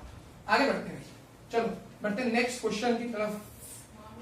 अब नेक्स्ट क्वेश्चन अपना कह रहा है यहाँ पे, और वो भी इसी चैप्टर से है। अब इसके 3-4 क्वेश्चन इस चैप्टर से अपन करने वाले। ओके भाई, ये व्हाट इज एक्सेलरेशन, ये वाला हो गया। हाँ, अब बड़ा प्यारा क्वेश्चन दे रखा है भाई, यहाँ पे हमको दिमाग लगाना है। ये अपना एक ब्लॉक है ना, ब्लॉक वाले जो फेमस क्वेश्चन होते हैं इस चैप्टर से, वही है। दूसरा ब्लॉक और तीसरा ब्लॉक। अब जिसे ना ये रस्सियां बढ़ जाए ना 2 मासेस से, तो रस्सियों पे टेंशन बढ़ जाता है, मतलब अलग अलग हो जाता है। अब समझ लो, इस रस्सी के इधर इधर 2 ब्लॉक है और एक रस्सी यहाँ पे, इसके इधर इधर 2 ब्लॉक है, समझ रहे हो, तो टेंशन यहाँ पे चेंज होगा, मतलब इस पे T1 टेंशन होगा, इस पे T2, दोनों पे टेंशन अलग होगा यहाँ पे। और पुलिस में तो पूरे पे टेंशन सेम रहता था, क्योंकि वहां पे क्या आइडियल कंडीशंस रहती थी सारी, टेंशन चेंज नहीं होता था, कुछ डिवाइड भी नहीं होता था वहां पे। लेकिन स्ट्रिंग डिवाइड हो गई ना, बीच में मासेस आ गए ना, राइट, वहां पे क्या रहता था, थ्रू आउट अपन वहां कंडीशन सारी आइडियल रहती थी, तो वहां टेंशन सेम रहता था। यहाँ पे क्या है, डिवाइड हो गई ना स्ट्रिंग, तो दोनों पे टेंशन ऐसी कंडीशन में अलग हो जाता है। जब ब्लॉक्स क्या करते हैं, स्ट्रिंग को डिवाइड कर देते हैं, टेंशन चेंज हो जाती है। अब आगे बोला है, इन्हीं 2 टेंशन को मुझे निकालना है। अगर क्वेश्चन में दे रखा है कि इस वाले ब्लॉक पे आपने 80 न्यूटन की फोर्स लगाई है, क्वेश्चन में मास दे रखा है, ये 5 kg का है, ये 3 kg का ब्लॉक है, और ये रिस्पेक्टिवली 2 kg का ब्लॉक है। चलो जल्दी से सॉल्व करते हैं भाई। क्वेश्चन में अपने को ये निकालना है दोनों टेंशन को। सबसे पहले अब ध्यान से मैं सबके एफबीडी आपके लिए बना देता हूं अलग अलग। इस वाले पहले वाले ब्लॉक पे क्या फोर्स लग रही है, इधर से 80 न्यूटन लग रही है 2 kg वाले ब्लॉक पे, और पीछे टेंशन काम कर रही है T2। मैं टेंशन का एरो ऐसे ऐसे दोनों बना सकता हूं, बट इस केस में पीछे की तरफ इस ब्लॉक के लिए आगे अगर 80 न्यूटन है तो इस ब्लॉक को टेंशन खींचेगी पीछे, क्योंकि आगे ऑलरेडी एक फोर्स है, तो इसके लिए टेंशन पीछे काम करेगी, राइट। तो और आगे अब पूरा सिस्टम मैं आपको पहले बता दूं, सिस्टम आगे जा रहा है, क्योंकि 80 न्यूटन जैसे ह्यूज अमाउंट ऑफ फोर्स जो टेंशन से, मतलब बाकी, मतलब ये क्या कर रही है, फोर्स इनको आगे ले जा रही है। तो फोर्स का काम ही है, एक्सटर्नल फोर्स का पूरे सिस्टम को आगे ले जा रही है। तो क्या कर रहा है, तो मतलब नेट एक्सेलरेशन इस डायरेक्शन में, तो F ले जाने वाला 80 न्यूटन माइनस F कौन सा फोर्स, कौन सा रोकने वाला टेंशन है, और सिस्टम इसका क्या है, नेट फोर्स, मास, इसका मास इनटू सिस्टम का नेट एक्सेलरेशन। इन तरह के क्वेश्चंस में पहले आप क्या करेगा, पूरे सिस्टम का नेट एक्सेलरेशन निकाल लीजिएगा। F is equal to m होता है टोटल मास, सिस्टम का टोटल मास होगा यहाँ पे m total of a system, तो टोटल एक्सेलरेशन आपको सिस्टम का मिल, टोटल का मतलब मैं पूरे सिस्टम की बात कर रहा हूँ। तो मास टोटल 5 और 3 8 2 10, सिस्टम का नेट मास और सिस्टम का नेट एक्सेलरेशन हमको निकालना है, और फोर्स हमको 80 न्यूटन पूरे सिस्टम पे दे रखा है, तो 80/10। पहले इन तरह के क्वेश्चन में आप ध्यान रखिएगा, यही काम आपको सबसे पहले करना है। तो यहाँ पे 8 मीटर पर सेकेंड का सिस्टम पे मीटर स्क्वायर का नेट एक्सेलरेशन यहाँ डाल दो, 80 माइनस T2 बराबर आ गया 8 2 16, इधर मैंने 8 डाल दिया। T2 की वैल्यू यहाँ पे आप उसको माइनस कर दो, 70 64 न्यूटन की आपकी फोर्स आ रही है। अब ये क्या T2 है, आपको T1 भी तो निकालनी पड़ेगी, राइट, ठीक है। अब T1 की 2 मेथड निकालने की, या तो आप 3 kg वाले से निकाल लो, या 2 kg वाले से, 5 kg वाले से। मतलब इजी आपको क्या पड़ेगा, इजी बताऊं तो 5 kg वाला आसान पड़ेगा, क्योंकि 5 kg वाले पे एक ही फोर्स है, मतलब इसमें तो 2 टेंशन आ जाएगी। तो आपको मैं इसका ओरल बता देता हूँ, 3 kg वाले से निकालना चाहो, एक्स्ट्रा नॉलेज आप जानना चाहो, तो आगे कौन ले जा रहा है, 3 kg वाला जा तो आगे रहे, तो T2 माइनस पीछे रोक कौन रहा है, T1 is equal to 3 into 8, यानी 3 इंटू 8 यानी 24। तो T2 माइनस T1 बराबर 24, इस ब्लॉक के लिए इक्वेशन आप बना सकते हो। T2 आपको पता है, तो T1 आपको वहां से आ जाएगा। लेकिन अगर आप इससे निकालना चाहो तो इजी पड़ेगा, इस ब्लॉक पे एक ही फोर्स है जो T1 है, और यही उसको आगे लेके जा रही है। तो फॉर ब्लॉक 5 kg उसके लिए जो टेंशन है ना, वही उसके लिए नेट फोर्स है, क्योंकि उसके लिए बस टेंशन ही जो उसको आगे ले जा रही है। तो मास 5 है, एक्सेलरेशन कितना है सिस्टम का एक्सेलरेशन यूज होगा 40 न्यूटन। ये आ गई अपनी पहली टेंशन, नोट कर लीजिए भाई, प्यारा क्वेश्चन है, हो गया। चलो आगे बढ़ते हैं भाई। आगे अपने पास क्वेश्चन इसी चैप्टर से एक और है, कांटेक्ट फोर्स निकालने के लिए कहा गया क्वेश्चन। चलो वो देख लेते हैं अपन। कांटेक्ट फोर्स निकालना मतलब इसमें आप सारे ब्लॉक चिपके हुए रहेंगे, समझ रहे हो आप। इसमें बीच में रस्सी थी तो टेंशन आ गई इस वाले क्वेश्चन में, टेंशन का यूज होगा उस वाले क्वेश्चन में जो हुआ अभी। अब जो आगे क्वेश्चन आ रहा है ना उसमें ब्लॉक सब चिपके हुए हैं। इस तरीके का फिगर आपको क्वेश्चन में दे रखा है कि 1 मास, ये 2 मास, ये 3 मास, ऐसे आपको एग्जैक्ट फिगर दे रखा है क्वेश्चन में। ये वाला आपका कितने, ये आपका A B C 3 ब्लॉक है। मैं डायरेक्ट इनके मास लिख देता हूं। पहला वाला 4 किलो का है, ये 2 किलो का है, ये 1 किलो का है। और बोल रहा है क्वेश्चन में आपको friction if a force of 14 Newton is applied on the 4 kg block. तो इस वाले ब्लॉक पे आपने क्या करा, 14 न्यूटन का फोर्स कुछ ऐसे लगाया, एरो भी क्वेश्चन में दे रखा है। तो इस पे आपने ऐसा फोर्स लगाया, तो आपको क्वेश्चन में बोला then the contact force between A and B. सब कांटेक्ट फोर्स आप समझते हैं। अब अगर ये दो बॉडी चिपकी हुई है तो धड़ाम से अगर मैं 4 kg वाले पे लगाऊंगा फोर्स तो क्या होगा भाई, ये क्या है, मेरा ए ब्लॉक है, ये मेरा बी ब्लॉक है और ये मेरा सी ब्लॉक है, ठीक है जी। अब इन दोनों के बीच में क्या होगा, कांटेक्ट फोर्स बनेगा क्योंकि दोनों चिपके हुए हैं। यहां से फोर्स आएगा, कांटेक्ट समझ रहे हो, दोनों टच में है, उसके कारण एक और इनके बीच में इंटरनल फोर्स भी जनरेट होगा। उसके लिए मैं आपको अलग से एक बना के बताता हूँ, ठीक है। ये 4 kg वाला है जिसमें यहां से लग रहा है 14 न्यूटन। अगर अब यहाँ पे बी ब्लॉक है, यहाँ पे जस्ट एक चिपका हुआ बी ब्लॉक भी ऊपर देखो, तो यहाँ पे क्या लगेगा, नॉर्मल यानी रिएक्शन फोर्स लगेगी इस पे by B on A, by B on A. तो बी क्या करेगा, ए पे कांटेक्ट फोर्स भी लगाएगा जो यहां से लगेगी। अगर आप बी के लिए बोलना चाहो तो बी पे ये वाली कांटेक्ट फोर्स कुछ ऐसे लगेगी, नॉर्मल ऑन देखो यहाँ क्या था, बाय बी ऑन ए, तो बाय ए ऑन बी, तो बी पे कुछ ऐसे काम करेगी नॉर्मल क्या रिएक्शन। अब आपको मैं और अच्छी बात बताऊं, ये एक्शन रिएक्शन पे एग्जांपल है क्योंकि दोनों अलग अलग ब्लॉक पे काम कर रहे हैं और क्या है इनका मैग्नीट्यूड सेम होगा बट डायरेक्शन अपोजिट होगी। तो मैं कांटेक्ट फोर्स यहां से निकाल लूं तो वो एक ही बात है, सेम ही होगा, बस डायरेक्शन अपोजिट है, ठीक है। तो हम क्या करते हैं, कांटेक्ट फोर्स यहां से निकाल लेते हैं। तो ये पूरा सिस्टम यहां जा रहा है 14 न्यूटन की फोर्स से, है ना। तो 14 ले जाने वाला माइनस MBA रोकने वाला, इसका मास मतलब सिस्टम का नेट एक्सेलरेशन। मैंने क्या बोला इस तरह के क्वेश्चन में, पहले ये करने लग गया, पहले आप वो कर लीजिएगा। चलो F is equal to m a, system का नेट फोर्स हमको दे रखा है 14 न्यूटन, मास 42617 किलो है, 42617 किलो। सिस्टम का नेट एक्सेलरेशन में 2 मीटर पर सेकेंड स्क्वायर से आ गया। चलो दो डाल दो यहाँ पे, 14 माइनस NBA बराबर 4 दूनी 8। NBA 14 में से 8 गया, 6 न्यूटन की अपनी कांटेक्ट फोर्स आ गई और ये उस पे भी काम करेगी, बस डायरेक्शन अपोजिट है। नोट कर लीजिए, अगले क्वेश्चन पे बढ़ते हैं। चलो भाई आगे बढ़ते हैं। हाँ भाई, 0.5 kg ball moving with speed strikes a hard wall. अब देखना भाई बड़ा प्यारा क्वेश्चन आ रहा है। अब कैसा क्वेश्चन है, अब अपना ये कैसा क्वेश्चन है, अपन बढ़ गए हैं अपन आ चुके हैं 14th नंबर के क्वेश्चन पे, यानी अपन 13 क्वेश्चन सॉल्व कर चुके हैं। आगे बढ़ते हैं, ऐसे अपने पास 27 क्वेश्चन है आज, ठीक है। तो अपन अब देखो इस क्वेश्चन को आप समझना, ठीक है। इस क्वेश्चन में इसमें फिगर दे रखी है, मैंने बनाई है कि हाँ बनाइए। देखो क्वेश्चन में फिगर दे रखी है, ये आपकी रिजिड वॉल है। देखो ध्यान से समझना है, पूरे ना पर्सपेक्टिव का खेल है। अब यहाँ पे इस तरह के क्वेश्चन एनसीईआरटी में भी है। मैं पहले बनाता हूँ फिर बताता हूँ आपको, ठीक है। ये दो एंगल दे रखे हैं 30 डिग्री 30 डिग्री। अब बोल रखा है ये वॉल है, यहां से एक बॉल आई है ना, यहीं से आई ना, हाँ यहीं से आई, यहां से एक बॉल आई और इसे टकराई और ऐसे चली गई, तो यहां से वो बॉल चली गई। ऐसा हमको क्वेश्चन में कह रहा है। अब मैं कंस्ट्रक्शन कर लेता हूँ, यहाँ एक नॉर्मल बना लेता हूँ जो सरफेस के वॉल के परपेंडिकुलर हो। तो देखो ये पूरी जो हमने डॉटेड बनाई है ये 90 पे होगी पूरी इस वॉल के, तो ये 30 है तो ये बचा हुआ 60 हो जाएगा, ठीक है। वो तो मैंने थोड़ा अच्छे से नहीं बनाया इसलिए छोटा बड़ा दिख रहा है, लेकिन आपको उसको प्रॉपर बनाओगे तो ये 30 है तो बचा हुआ 60, जब भी तो ये वाली डॉटेड लाइन परपेंडिकुलर हो पाएगी, राइट। अब वैसे ही आप क्या, अब देखना यहाँ पे दिमाग लगाना, अगर ये 30 है तो इसके लिए भी ये 60 होगा। आई होप इतना समझ पा रहे कि अगेन वही वाला रूल, 90 पे आ गई अपनी नॉर्मल डॉटेड लाइन 90 पे है जब भी। अब इसमें अल्टरनेट इंटीरियर एंगल लगाओ, ऐसे करो, यहाँ पे एक लाइन बनाओ, तो अब पढ़ा भाई Z बनता है जब ऐसा, Z ऐसा बन गया ना, तो ये 60 है तो ये भी 60 होगा 60 डिग्री।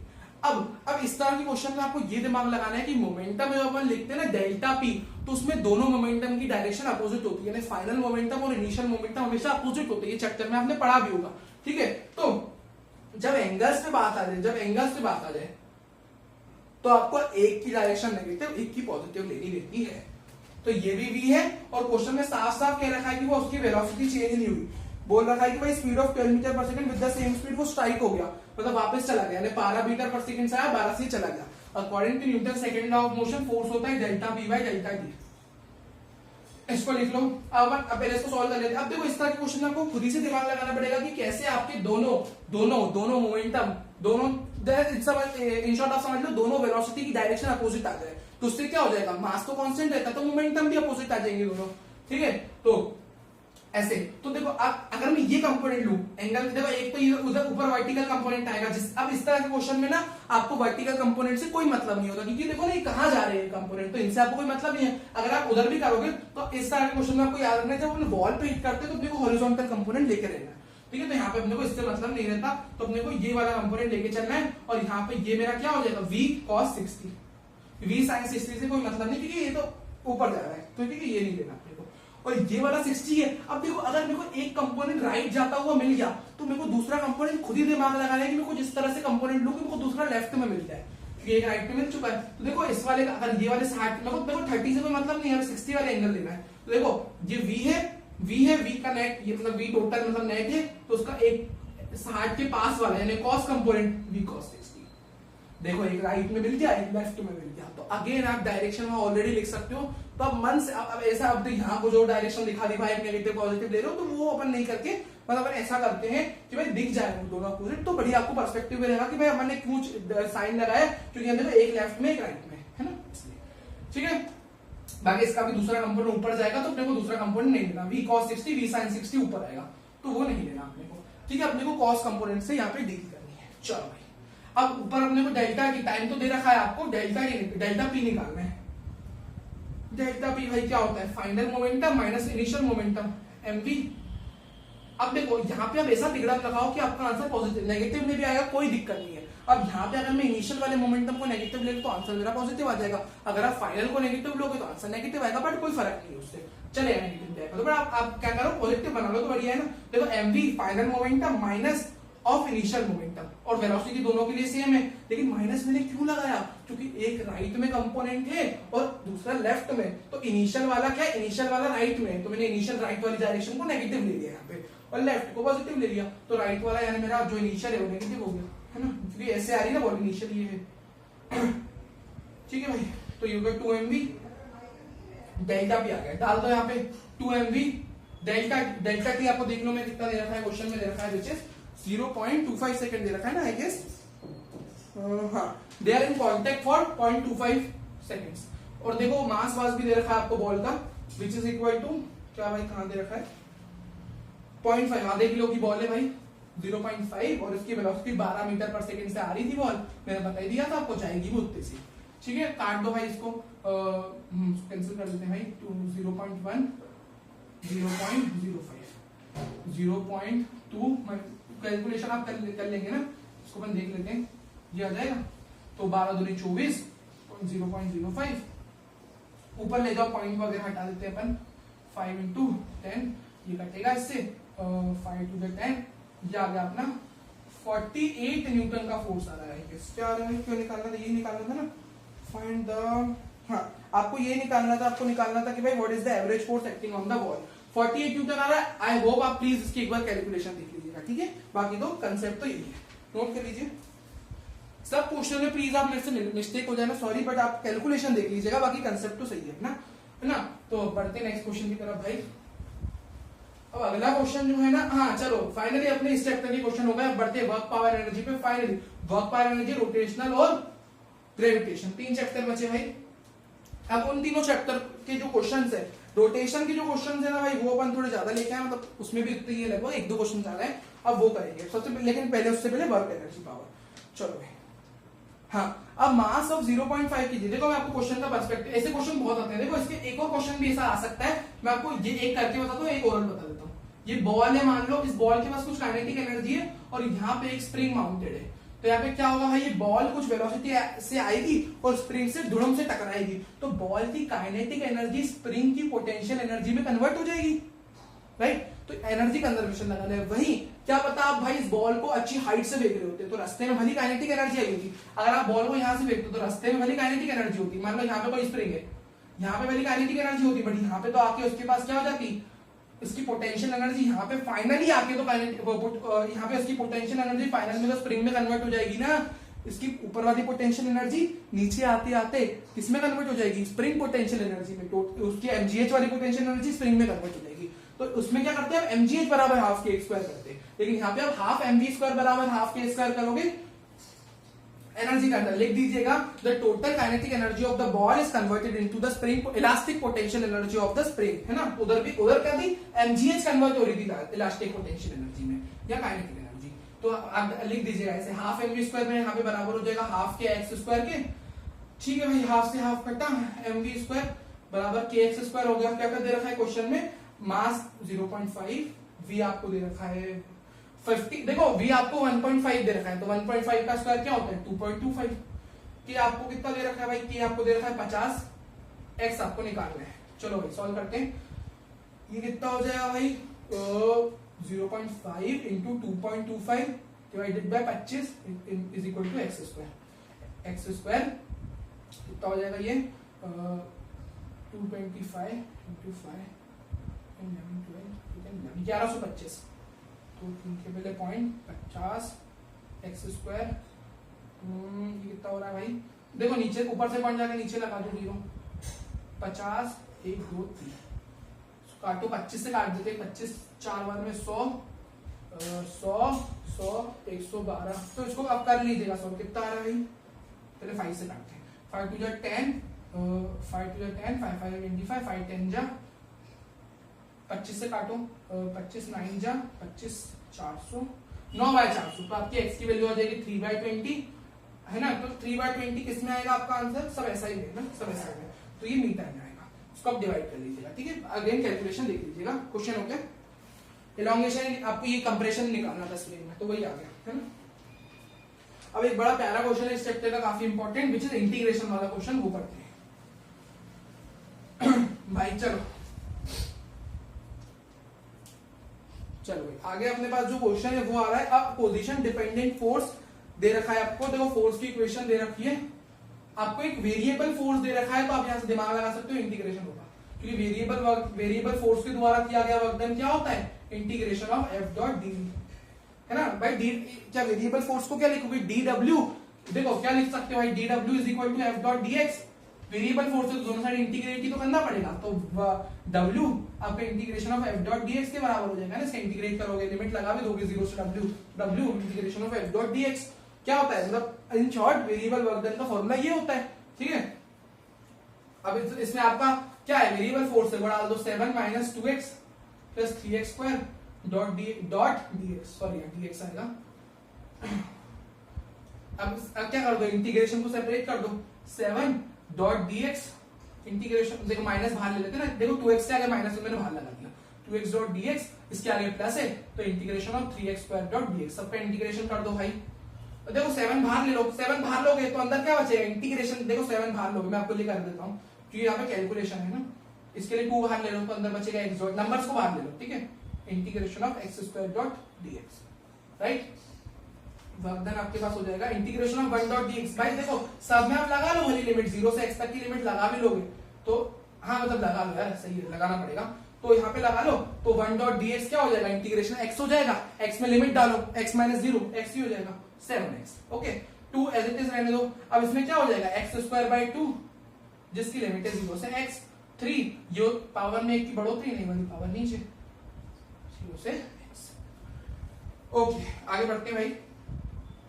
7x माइनस 2, देखो अगर ध्यान से देखो 2 पे तो कोई लिमिट लगने से रही, तो 2 को बाहर भी निकाल सकते हो, या यहीं पे मतलब यहीं पे काट देता हूं मैं, है ना, कट जाएगा। अब x पे लिमिट लगाओगे तो भी यही आएगा, 3 से 3 काट, तो 3 पे लिमिट लगनी नहीं है, इस पे लिमिट लगाओगे तो x क्यूब आएगा। अच्छा अब यहाँ पे अपने को, अच्छा नहीं x क्यूब गलती हुई, रुको, लिमिट दे रखी है अपने को 0 से 5 मीटर, ओ सॉरी x की वैल्यू आपको दे रखी है ऑलरेडी 5 में, तो x में क्यों आ रहा है आंसर, देखो ऑलरेडी आपको दे रखी है लिमिट दे रखी है, तो इस वाली स्टेप को हटा दो, बाकी सब ठीक तरह करना है ना। आपको अगर आपको ऑलरेडी लिमिट दे रखी है तो x की वैल्यू डाल दो, 7 5 35 हो जाएगा, क्योंकि फाइनल लिमिट है ना दे रखी ना, आपको 5 दे रखी ना, 0 लिख के जरूरत नहीं है, 5 माइनस 0 0 होता है, राइट। 5 डालोगे 25, 7 5 35, हाँ, और 5 इधर डालोगे, देखो सब में इधर 5 कर दो, ठीक है, इधर 5 कर दो, ठीक है। लिमिट क्या है, 0 से 5 25, 5 का क्यूब क्या होता है 125, सॉल्व कर लो भाई इसको, कितना आ रहा है ये 5 130 160 160 माइनस 140 135 जूल। 135 जूल आप सॉल्व करोगे तो 135 जूल आपका आंसर बैठेगा। नोट कर लीजिए, क्वेश्चन हो गया। आगे बढ़ते हैं नेक्स्ट क्वेश्चन की तरफ। नेक्स्ट क्वेश्चन हमारा रहने वाला है इसी चैप्टर से। इस चैप्टर में 2 क्वेश्चन बचे हैं। क्या क्वेश्चन पसंद आ रहे हैं तो लाइक शेयर सब्सक्राइब कमेंट कर दीजिएगा यार, मेरे को अच्छा लगेगा काफी। चलो आगे बढ़ते हैं, आगे बढ़ते हैं, ठीक है। ओके, तो चलो वर्क डन अपने को यहाँ पे निकालना है। यूनिफॉर्म फोर्स ऑफ, अब यहाँ पे फोर्स अपने को देखो, फोर्स अपने को कितना दे रखा है, फोर्स आपको दे रखा है यहाँ पे uniform force of 3i cap plus j cap newton. अब उसके न्यूटन एक्ट होना particle of mass 2 kg, hence the particle is displaced from position this to this. तो आपको इनिशियल पोजीशन दे रखी है दिस, मतलब आपको इनिशियल पोजीशन देखो मैं लिख देता हूं। इनिशियल पोजीशन आपको दे रखी है 2i cap plus k cap 2 position, यानी यहां से लेकर वो यहाँ फाइनल पोजीशन कहां तक जा रहा है, फाइनल पोजीशन उसकी क्या है, ये क्या था, एक सेकंड। ओके, फाइनल आपकी पोजीशन है, सब क्वेश्चन में दे रखा है। चलो डॉट प्रोडक्ट का क्वेश्चन है, ठीक है, क्योंकि है ना। अब पार्टिकल अपनी इनिशियल पोजीशन से इस फोर्स से, मतलब इस पोजीशन से इस पोजीशन पे आ गया ड्यू टू दिस फोर्स। ये कुछ फोर्स काम करा तो उसकी पोजीशन चेंज हो गई, इससे ये हो गई। अब डिस्प्लेसमेंट कितनी हुई, वर्क डन क्या होता है, फोर्स इनटू डिस्प्लेसमेंट। तो डिस्प्लेसमेंट कितनी हुई, final position minus initial position, displacement मिल जाएगी आपको। क्योंकि ना भाई क्या निकालोगे भाई, यहाँ पे थे, आप यहाँ पे पहुंच गए तो बीच की दूरी चाहिए ना आपको, बीच की डिस्प्लेसमेंट चाहिए। तो उसको कैसे निकालोगे, बड़े में से छोटे को माइनस करोगे तो आपको डिस्प्लेसमेंट नेट मिल जाएगी। माइनस करो आई कैप को आई कैप से, जे कैप को जे कैप, के कैप को के कैप से। 4 - 2 2i कैप 3 जे कैप। अब देखो यहाँ के की तो कोई टर्म है ही नहीं, ये तो एक सेकंड, जे की तो कोई टर्म है ही नहीं, एक बार चेक कर लेते हैं भाई, जरा ना हो जाएगा। यहाँ पे क्वेश्चन में आपको दे रखा है हाँ 2 के कैप, यहाँ पे सिर्फ मतलब यहाँ सिर्फ के कैप है, यहाँ पे जे का तो कुछ है नहीं, तो इसको आप और अच्छे से लिख दो ना, इसको लिख दो प्लस 0 जे कैप प्लस 2 के कैप, नहीं प्लस 1 के कैप। इस तरीके का क्वेश्चन है।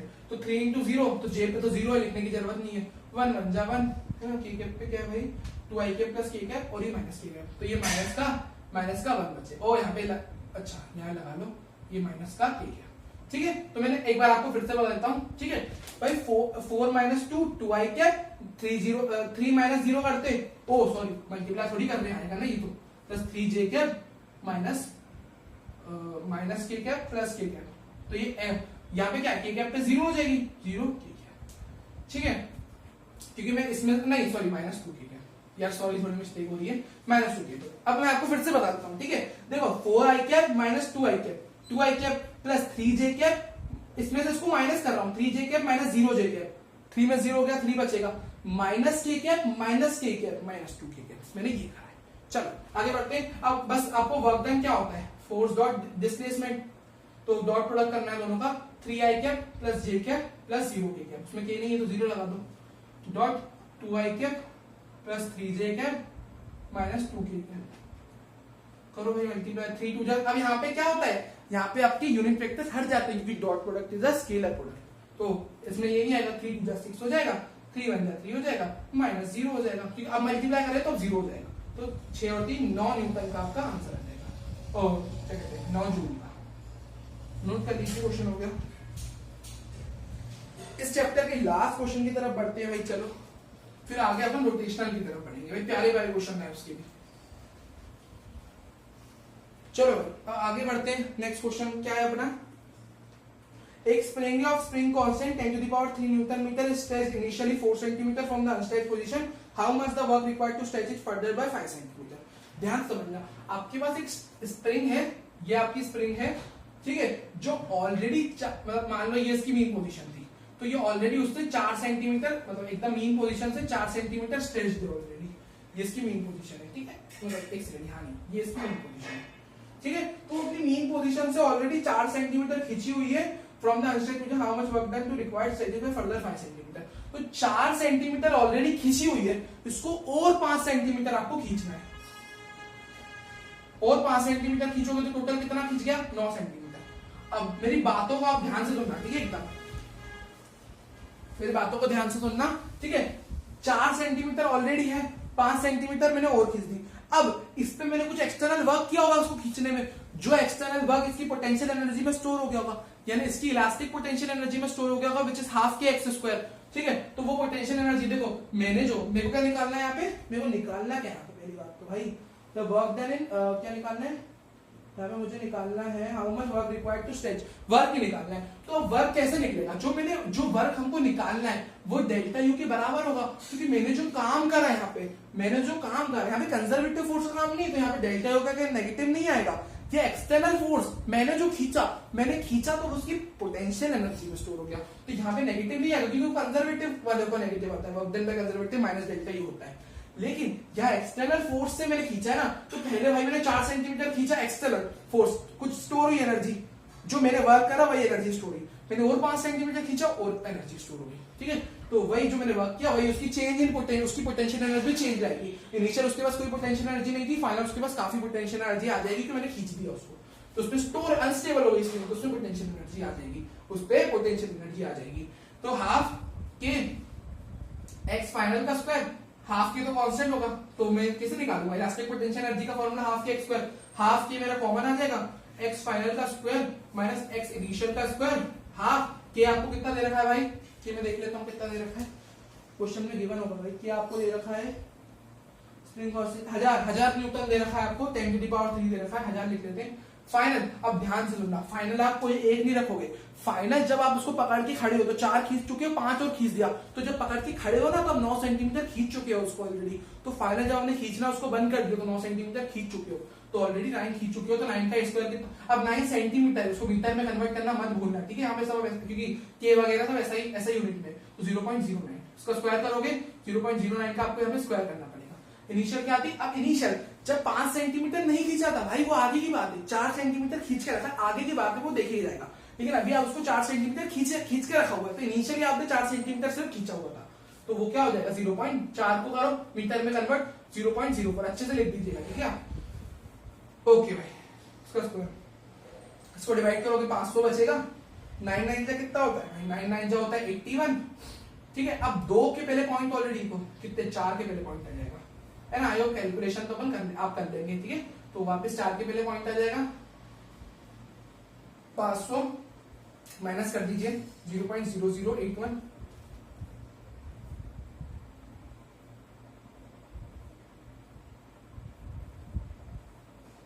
$0.0065 कर दो भाई, 2 पॉइंट इसको 2 0 देते हैं, तो 500 बराबर आ गया 0.65, 65 इंटू 5 कितना होगा भाई, 5 30, 325 से 2 0 तो आप दे चुके हो ना वहां पे,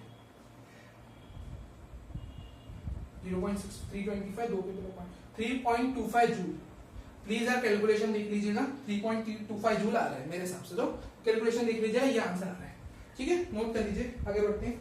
अब बढ़ते हैं रोटेशनल मोशन के पहले क्वेश्चंस की तरफ, है ना, चलो आगे बढ़ते हैं भाई, आगे बढ़ते हैं रोटेशनल मोशन की क्वेश्चंस की तरफ।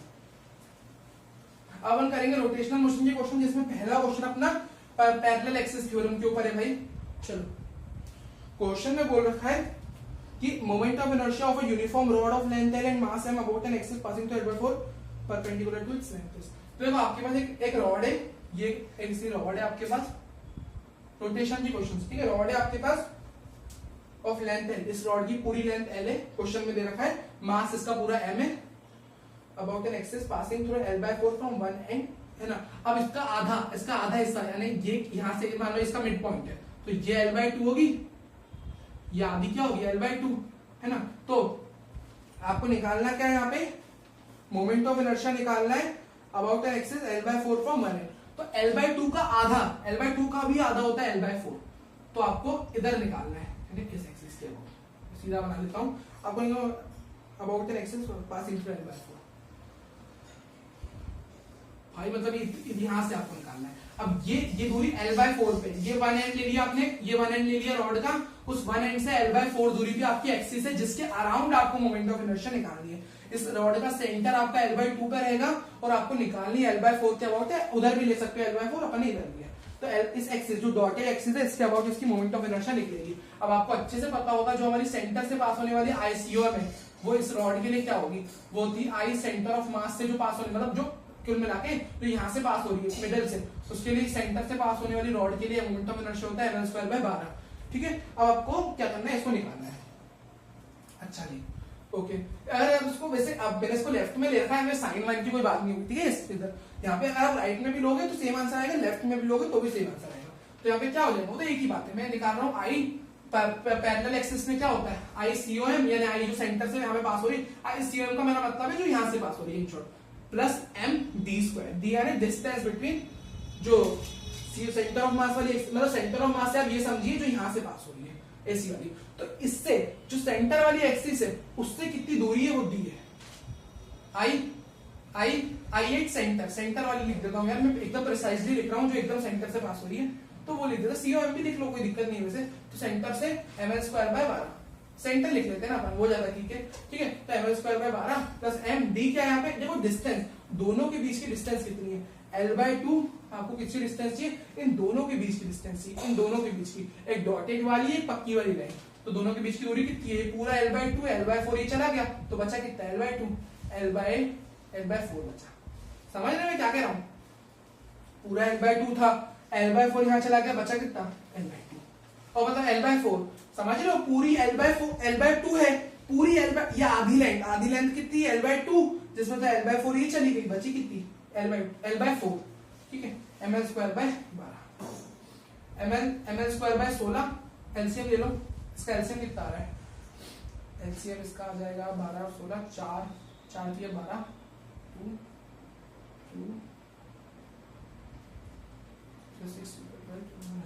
48 इसका एलसीएम आएगा, 12 20 34 36 48, 4 ml², 16 3 जा 48, 3 ml², एलसीएम ले लेंगे ना, 7/48 ml² मेरा आंसर आ गया।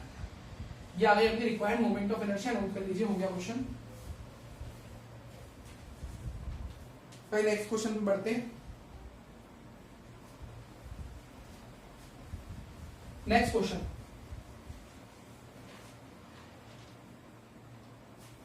क्या है भाई हमारे पास, अब देखना यहाँ पे एंगुलर जो वो है ना अपनी इक्वेशंस ऑफ मोशन उसके ऊपर है। लीनियर इक्वेशंस ऑफ मोशन पढ़ी, वैसे ही उनके एनालॉग वाली इक्वेशंस पे बेस क्वेश्चन बहुत इंपॉर्टेंट है, वो पढ़ते हैं। एंगुलर स्पीड मोटर व्हील की दे रखी है, इनिशियल यानी ओमेगा नॉट आपको दे रखी है ना, यू का यहाँ पे एनालॉग ओमेगा नॉट 1200 आरपीएम। अब और ओमेगा फाइनल जो वी को यहाँ पे ओमेगा लिखते हैं और यू को ओमेगा नॉट 3120 आरपीएम। अब यहाँ पे आरपीएम को आपको ऐसा ही, मतलब आरपीएम को रेडियन पर सेकंड में करना पड़ेगा। कैसे करते हैं भाई, ओमेगा नॉट टू करो कन्वर्ट, तो 60, मतलब देखो यानी रिवॉल्यूशन पर मिनट को रेडियन पर सेकंड में, तो ऊपर क्या है रिवॉल्यूशन यानी एक रिवॉल्यूशन में 2 पाई का एंगल, तो ऊपर 2 पाई क्या होता है, रेडियन होता है, नीचे सेकंड में करना है, रिवॉल्यूशन पर मिनट, एक मिनट में 60 सेकंड होते हैं। तो देखो इसको आप ऐसे कन्वर्ट कर सकते हो, 40 पाई रेडियन पर सेकंड। ओमेगा कितना आ गया, इसको भी ऐसे कर लो कन्वर्ट। देखो भाई ये हो जाएगा 6 5 30 6 2 4 104 पाई रेडियन पर सेकंड। चलो ये लिख लिया अपन ने, आगे क्या करना है, ये जो हुआ है ना, जो इंक्रीज हुआ है, इंक्रीज 16 सेकंड में हुआ है, यानी इसको इंक्रीज होने में जो टाइम लगा 16 सेकंड। अल्फा निकालना है, सबसे पहले फर्स्ट इक्वेशन लगा लो, omega is equal to omega not plus alpha t, a का एनालॉग अल्फा, रोटेशनल मतलब क्या है एंगुलर एक्सेलरेशन, ओमेगा कितना है फाइनल वाली 104 पाई, इनिशियल यहाँ पे उधर आकर माइनस में हो जाएगी 40 पाई, अल्फा आपको निकालना है, टाइम 16 दे रखा है, कितना होगा 40 घटाओ इसमें 40 60 64 पाई बाय 16, तो आपका कितना आ गया 4 पाई रेडियन पर सेकंड स्क्वायर आ गया। और आप निकालना चाहो पाई की वैल्यू तो आप देख लीजिएगा, बाकी ये अपना अल्फा आ गया पहला आंसर। और आप कर सकते हो आगे solve, how many revolution does the engine make in this time, तो 16 सेकंड में इंजन कितने रिवॉल्यूशन कर लेगा थीटा। तो देखो रिवॉल्यूशन का फॉर्मूला क्या होता है, जो चक्कर कितने चक्कर घूम लेगा, तो रिवॉल्यूशन जो होता है ना वो होता है थीटा बाय 2 पाई, टोटल कितना एंगल कवर किया डिवाइडेड बाय एक चक्कर में कितना एंगल है, तो बट गया ना भाई, मैंने टोटल एंगल को एक चक्कर के एंगल में बांट दिया, तो कितने चक्कर लगे वो मिल जाएगा।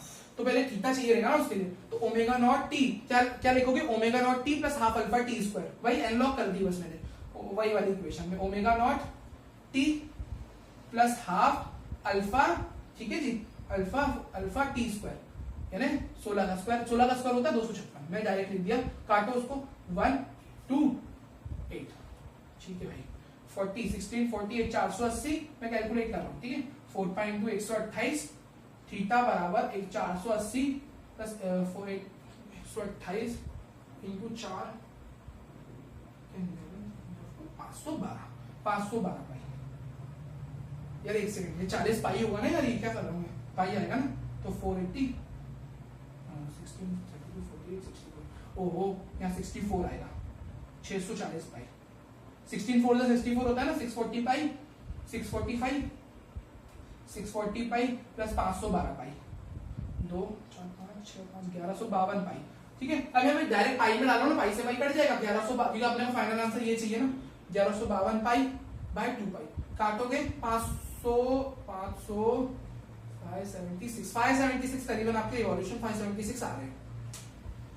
नोट कर लीजिए, ये अपना क्वेश्चन हो गया, काफी इंपॉर्टेंट है, सारे क्वेश्चन देख लीजिए। नेक्स्ट क्वेश्चन की तरफ बढ़ते हैं भाई,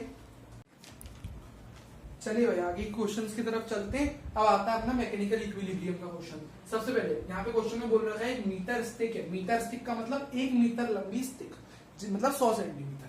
तो यहाँ पे पूरी स्टिक 100 सेंटीमीटर की है, ठीक है, जो शुरुआत में अपने मिडल पे बैलेंस थी, मान लो 50 सेंटीमीटर पे क्वेश्चन में बोल रखा है knife edge at it centre, शुरुआत में अपने सेंटर पे बैलेंस थी, मतलब मैंने इसको एक एज पे रख रखा था, तो ये सीधी थी, मतलब इसे लुढ़क नहीं थी, खड़ी थी, मतलब ठीक है, मतलब ऐसी लेटी हुई थी, ठीक है, तो बैलेंस थी। मतलब जब मैंने दो सिक्कों, अब मैं एक साथ वजन डालूंगा तो इसका बैलेंस मिल जाएगा, ठीक है, तो फिर वो किसी और जगह में बैलेंस होने लगेगी, जिस साइड मास बढ़ जाएगा ऑब्वियसली उस जगह उसका सेंटर ऑफ मास शिफ्ट होगा, ऑब्वियसली वही होगा, फिर मतलब क्या होगा, फिर वो बैलेंस इधर की साइड होगी, जिस साइड मास बढ़ेगा, क्योंकि मैं यहाँ पे दो सिक्के रख दिए हैं अकॉर्डिंग टू क्वेश्चन, यहाँ पे दो सिक्कों को प्लेस कर दिया गया है, ईच ऑफ मास 5 ग्राम, तो 5 ग्राम के दो सिक्के, दोनों का वजन लग रहा होगा यहाँ पे। अब यहाँ पे 10G का मतलब समझो, mg होता है नीचे जो फोर्स लगता है, तो m यानी यहाँ पे अपन यहाँ पे पूरा ग्राम सेंटीमीटर वगैरह और ग्राम में करेंगे, तो 5 ग्राम के दो सिक्के यानी 10 ग्राम, तो मास 10 ग्राम क्या है, मास है इनटू जी, ठीक है। अब क्या होगा, मास बढ़ गया तो यहाँ पे थोड़ी इधर बैलेंस होगी, और कहाँ बैलेंस होगी, पहले यहाँ पे 50 सेंटीमीटर पे बैलेंस हो रही थी, अब वो बैलेंस होगी थोड़ी पास में सिक्कों के, क्योंकि मास बढ़ गया, सेंटर ऑफ मास शिफ्ट हो गया, तो अभी बैलेंस होगी 45 सेंटीमीटर पे। चलो भाई 45 सेंटीमीटर में बैलेंस होगी, which means put on one other at the top at the 12 centimetre. तो मान लो अगर मैं इसको 0 सेंटीमीटर मान, यहां से मैं कैलकुलेशन कर रहा हूं, मान लो इसको 0 मान लिया, तो ये 50 हो गई, ये 45 हो गई, ये हमारी 12 सेंटीमीटर पे दो सिक्के, ये क्वेश्चन में गिवन है सब कुछ, ठीक है। और क्या बोला है, 12 centimetre, the stick is found to balance at 45 centimetre, what is the mass of metre stick.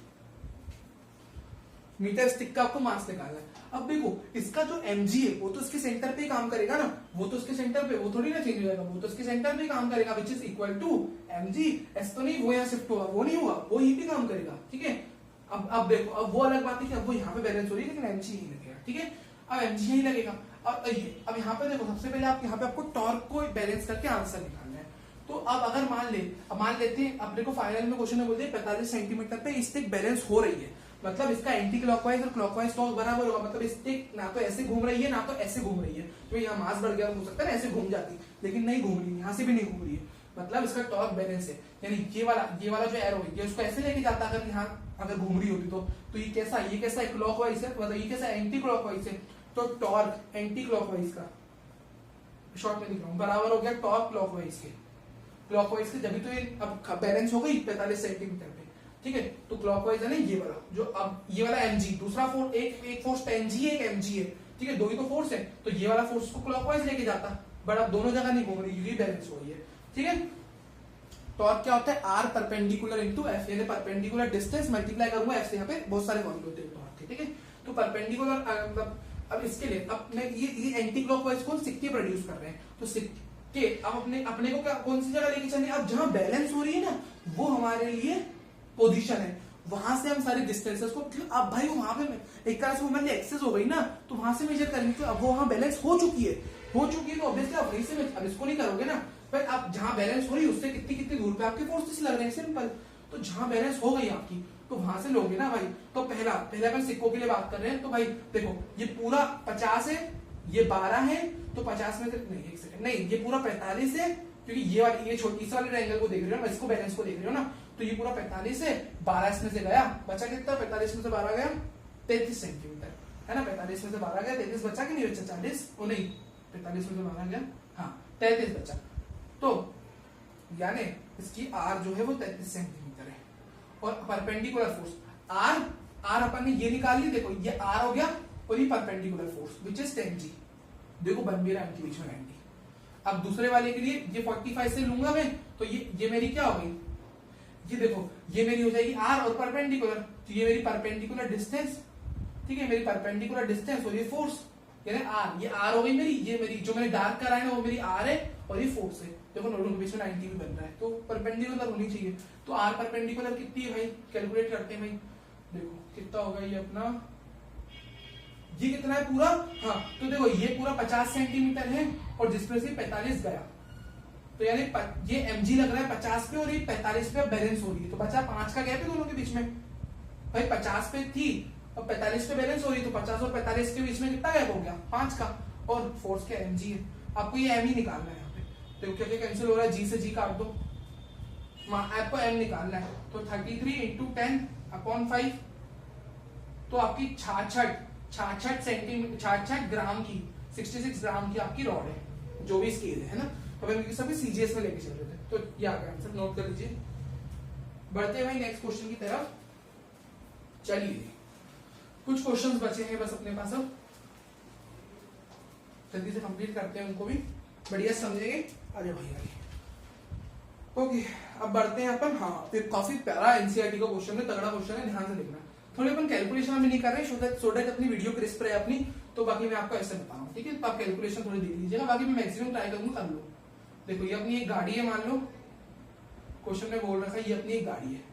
अब गाड़ी पे 2 चक्के रहते हैं भाई, मतलब 4 चक्के होते हैं, 2 आगे 2 पीछे, ठीक है, मतलब पीछे उसके उस साइड होंगे जो आपको दिख नहीं रहे, ठीक है। तो देखो कार में बोल रखा है द कार वेज 1800 kg, तो ये कार का जो वजन है वो 1800 kg है। तो इसका मैं अगर जी को 10 लेके चल रहा हूँ, इसमें लेकिन आप 9.8 लेके करना जो भी क्वेश्चन में हो, तो मैं आपको 10 लेके कर रहा हूँ, तो 18,000 न्यूटन की आपकी mg लग रही होगी कार की, ठीक है। अब ये mg आपको मिल गई, ठीक है। Its centre of gravity is 1.05 metre from the front axle, behind the front axle, है ना। तो ये फ्रंट एक्सेल है ना, आगे वाले चक्कों से 1.505 मीटर की दूरी पे mg लग रहा है, यानी mg यानी सेंटर ऑफ ग्रेविटी आपकी, सेंटर ऑफ ग्रेविटी क्या होती है, जहां पे आपका mg लग रहा होता है, जहां पे आपका mg लग रहा होता है वो आपकी होती है सेंटर ऑफ ग्रेविटी। तो ये फ्रंट एक्सेल से 1.05 मीटर की दूरी पे, और आपको आगे बोल रखा है कि फ्रंट एंड बैक एक्सेल की जो बीच की दूरी है, ये देखो फ्रंट आगे वाले चक्के और पीछे वाले चक्कों के बीच की दूरी है 1.8 मीटर, ठीक है। अब आपको यहाँ पे क्या करना है, पहले नेट फोर्स को फिर नेट टॉर्क को 0 करना है। तो आगे वाले 2 चक्के मिलके, मेरी बात सुना, 2 चक्के आपको दिख नहीं रहे, 2 चक्के उस साइड भी होंगे, यानी एक आगे का और एक पीछे का एक और होगा। अब दोनों चक्के मिलके ऊपर की डायरेक्शन में एक रिएक्शन लगा रहे होंगे, यहाँ के दोनों चक्के मिलके ऊपर की डायरेक्शन में रिएक्शन लगा रहे होंगे। तो ये दोनों चक्के मिलके लगा रहे हैं आगे वाले वो R1, दोनों चक्के पीछे वाले R2 लगा रहे होंगे मिलके, ठीक है, मिलके। अब पहले नेट फोर्स 0 करते हैं, फिर नेट टॉर्क को 0 करेंगे, ठीक है। R1 प्लस R2 मेरा किसके बराबर हो जाएगा, नेट फोर्स ऊपर वाला नीचे वाला, कार ऊपर नीचे तो हो नहीं रही, नेट फोर्स 0 है वर्टिकल में, 18,000 न्यूटन। अब ये आपकी एक इक्वेशन आ गई, इसको लिख लो। अपन क्या करते हैं, देखो नेट टॉर्क का कौन से पॉइंट क्या 0 करेंगे, ऑब्वियस सी बात है जहां पे एक अननोन फोर्स आपको मिल जाए, क्योंकि देखो ना इस वाले पॉइंट पे अननोन फोर्स R1 है, इस वाले पॉइंट पे अननोन फोर्स R2 है, तो आप इधर वाले पॉइंट पे नेट टॉर्क 0 कर दो, आगे वाले चक्के वाले साइड पे या पीछे वाले चक्के पे नेट टॉर्क 0 कर दो, किसी पे भी कर दो, ज्यादा आसान फ्रंट वाला पड़ेगा, क्योंकि यहाँ पे आपको माइनस करके पीछे वाली डिस्टेंस नहीं निकालनी पड़ेगी, डायरेक्ट आपको दोनों डिस्टेंस दे रखी है ना, तो इजी पड़ेगा। तो क्या करते हैं अपन, नेट टॉर्क इसको A पॉइंट देते हैं जो पहला, तो नेट टॉर्क मैं A पॉइंट पे क्या कर रहा हूँ, 0 कर रहा हूँ। तो ये करना रहता है, इन क्वेश्चन को ऐसे सॉल्व करते हैं, ठीक है।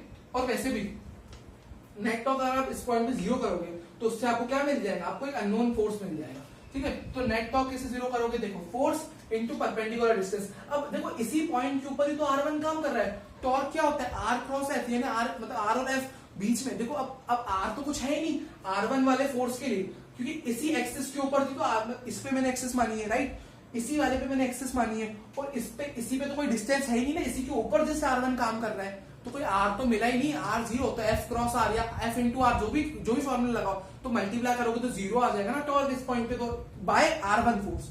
लेकिन R2 फोर्स की कोई दूरी है ना, ये मेरी एक्सिस है और एक्सिस के ऊपर ही R1 लग रहा है, तो कोई मतलब ही नहीं ना उसका, तो R तो मिल ही नहीं रहा।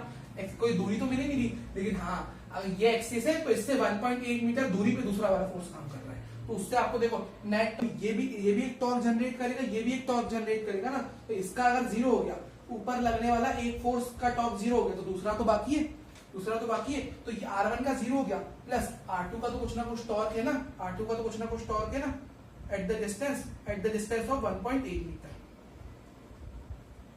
और जो दूसरा देखो सेम डायरेक्शन को एक साइड रख लो, ठीक है, यानी अगर सेम डायरेक्शन में समझ लो, मतलब ये वाले कैसे घुमाएंगे कार का, ऐसे, मतलब इनसे आप ऐसा दोनों ऐसे ऊपर के, मतलब एक पर्सपेक्टिव के लिए बता रहा हूं, ठीक है। और नीचे वाला टॉर्क भी तो बचा है, which is equal to force. अब इसकी दूरी कितनी, 1.05 metre from this axis, 1.05 metre from this axis, 18,000, ठीक है। ये तो आपको समझना कितना, अगर R1 जीरो हो गया, ऊपर वाला एक फोर्स का टॉर्क जीरो हो गया, जो मैंने आपको बताया क्यों हुआ, लेकिन दूसरे वाला ऊपर वाला जो फोर्स है उससे तो टॉर्क बनेगा, ठीक है, तो ऊपर वाला टॉर्क और नीचे वाला टॉर्क mg से बराबर हो जाएगा, ठीक है। तो ये अगर आप यहां से इसको सॉल्व करोगे तो आपको 1.8 R2 बराबर हो जाएगा 1.05 इंटू 18,000, तो यहां से आपकी R2 की वैल्यू आ जाएगी 1.05 इंटू 18, 1 2 3 4, नीचे 18 आएगा, तो ये कितना आ जाएगा, 1 2 3 4, देखो 10500 मीटर। अब मैंने यहाँ पे बहुत सारी आपको थोड़ा वो एरर भी दिखेगा, क्योंकि मैंने 9.8 नहीं लिया, इसलिए आपका मैच नहीं होगा आंसर, क्योंकि मैंने ये वैल्यू ली है। अब 9.8 लेना एक्यूरेट आंसर आएगा।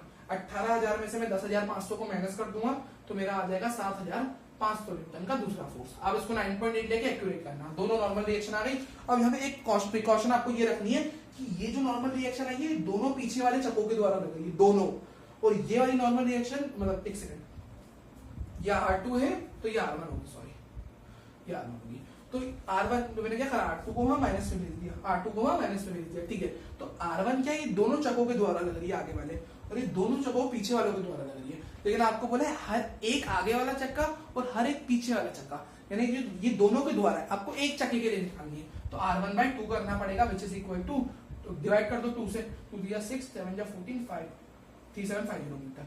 ये आ गया फ्रंट फॉर 1 एक्सेल, मतलब फॉर 1 व्हील आगे वाला, और ये दोनों चक्कों मिला के, तो एक चक्के का 210 450, ठीक है, तो ये आपका एक चक्के का आ गया। नोट कर लीजिए, क्वेश्चन हो गया भाई। चलो आगे वाले क्वेश्चन पे बढ़ते हैं।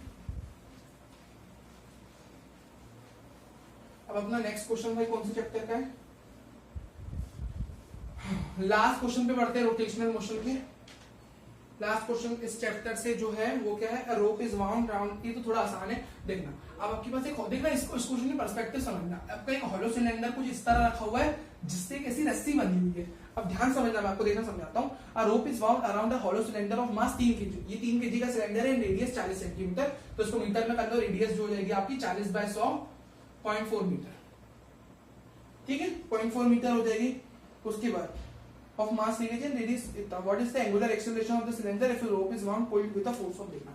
अब फोर्स दिया मैंने, इस रस्सी पे मैंने कुछ फोर्स लगाया, इस रस्सी पे मैंने कुछ फोर्स लगाया, देखना ये रेडियस है 0.4 मीटर की, मैंने इसको ऐसे खींचा, मैं इसको ऐसे खींचा, मैंने देखा, मेरा हाथ देखो, ये रस्सी को पकड़ा और उसको मैंने ऐसे खींचा, तो ये क्या करेगा, ऐसे घूमेगा ना, मतलब ऐसे ऐसे ऐसे ऐसे घूमना चालू हो जाएगा, ऐसा रोटेट होगा, ठीक है। तो नीचे की तरफ मैंने फोर्स कितना दिया, 30 न्यूटन का, इसमें टॉर्क जनरेट हो गया होगा, क्योंकि एक परपेंडिकुलर, दोनों के बीच का एंगल 90 है, देखो, तो एक रेडियस परपेंडिकुलर और नीचे एक फोर्स लग रहा है, टॉर्क जनरेट हो गया। अब देखो टॉर्क के दो फॉर्मूले होते हैं, तो टॉर्क को आप लिख सकते हो R परपेंडिकुलर F, और टॉर्क का एक और फॉर्मूला होता है I अल्फा, है तो दोनों टॉर्क के फॉर्मूले, दोनों का इक्वेट कर दो, R परपेंडिकुलर F बराबर I अल्फा, R परपेंडिकुलर कितना आ गया 0.4, फोर्स मैंने 30 न्यूटन की दी है, moment of inertia since it is a hollow cylinder, तो mr² होती है उसके लिए, हॉलो सिलेंडर के लिए ज्यादा हो जाती है मोमेंट ऑफ इनर्शिया, और इसका अल्फा कितना है, अल्फा अपने को अल्फा तो निकालना ही होगा ना, क्या निकालना है भाई, एंगुलर एक्सिलरेशन तो निकालना ही है ना, बस एक ही चीज पूछिए, मास 3 kg, रेडियस कितनी है भाई 0.4 इंटू 0.4 इंटू अल्फा, काटो उसको, एक इससे कट जाएगा, 3 10 जा 100/4, 25 रेडियन पर सेकेंड स्क्वायर, ये आपका अल्फा आ गया। नोट कर लीजिए, हो गया क्वेश्चन, इतना था, बस आपको पर्सपेक्टिव समझना था, ठीक है, बाकी हो गया क्वेश्चन। अब बढ़ते हैं लास्ट चैप्टर की तरफ आज के, अब हम बढ़ते हैं आज के last chapter which is gravitation की तरफ, उसके कुछ सवाल है, फिर बस हो गया वीडियो अपना। हो गया कंप्लीट मतलब फिर क्वेश्चन। अब बढ़ते हैं। सबसे पहले क्वेश्चन में बोला एक बॉडी 200 न्यूटन वेट कर रही है on the surface of earth. Earth पे उसका वेट 200 न्यूटन है। तो how much it weigh half way down to the centre of earth. तो यहाँ पे अगर वो डेप्थ में चली जाए तो डेप्थ के लिए मैंने क्या फॉर्मूला अपन ने पढ़ रखा है, g dash by g 1 minus d by r. एक ही फॉर्मूला होता है हाइट के लिए, जबकि दो फॉर्मूले होते हैं, ठीक है। तो डी बाय आर। अब बोला है कि भाई वो आधा, मतलब ये मान लो अर्थ है, ये अर्थ की रेडियस है, वो आधी रेडियस उसने अर्थ की कवर कर ली है, यानी उसकी जो डी है वो r बाय 2 के बराबर है। तो देखो जी डैश बाय जी बराबर हो गया डी उसका r बाय 2 के बराबर है, r by 2 r by 1 1 by r। तो जी डैश बाय जी की वैल्यू मैंने बस यहाँ पे डी की जगह, मतलब डी की जगह क्या लिखा r बाय 2, क्योंकि उसकी जो डेप्थ है वो r बाय 2 है, क्वेश्चन में दे रखा है, ठीक है। तो 1 माइनस 1 बाय 2 क्या होता है 1 बाय 2, यानी जो आपकी जी डैश की वैल्यू है वो जी बाय 2 है। तो आपका जो नया वेट है विच इज w डैश वो हो जाएगा mg डैश, और mg डैश की वैल्यू कितनी है ये mg g बाय 2, तो mg बाय 2 हो गया mg की वैल्यू, यानी mg मतलब mg is itself weight on earth, weight on earth. तो आप उसको करोगे डिवाइड 200 बाय 2, तो 100 न्यूटन का आपका ये नया वाला आ जाएगा क्या वेट। नोट कर लीजिए, हो गया क्वेश्चन। चलो अब बढ़ते हैं अपने नेक्स्ट क्वेश्चन की तरफ, जो बोला है हाउ, अब ये डेप्थ हो गया, अब हाइट वाला करते हैं क्वेश्चन।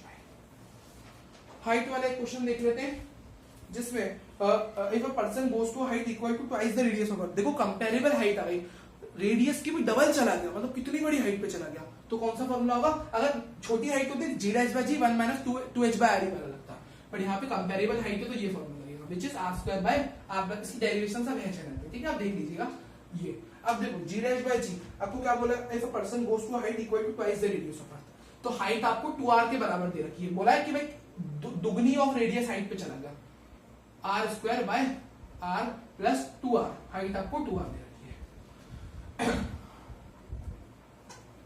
3r का स्क्वायर अंदर 3r बन गया, 3r का स्क्वायर क्या होता है 9r square, 2r plus 3r 2r plus r 3r का square 9r square, r square से r स्क्वायर गया, g डैश बाय g हो गया मेरा 1 बाय 9, g डैश निकाल लो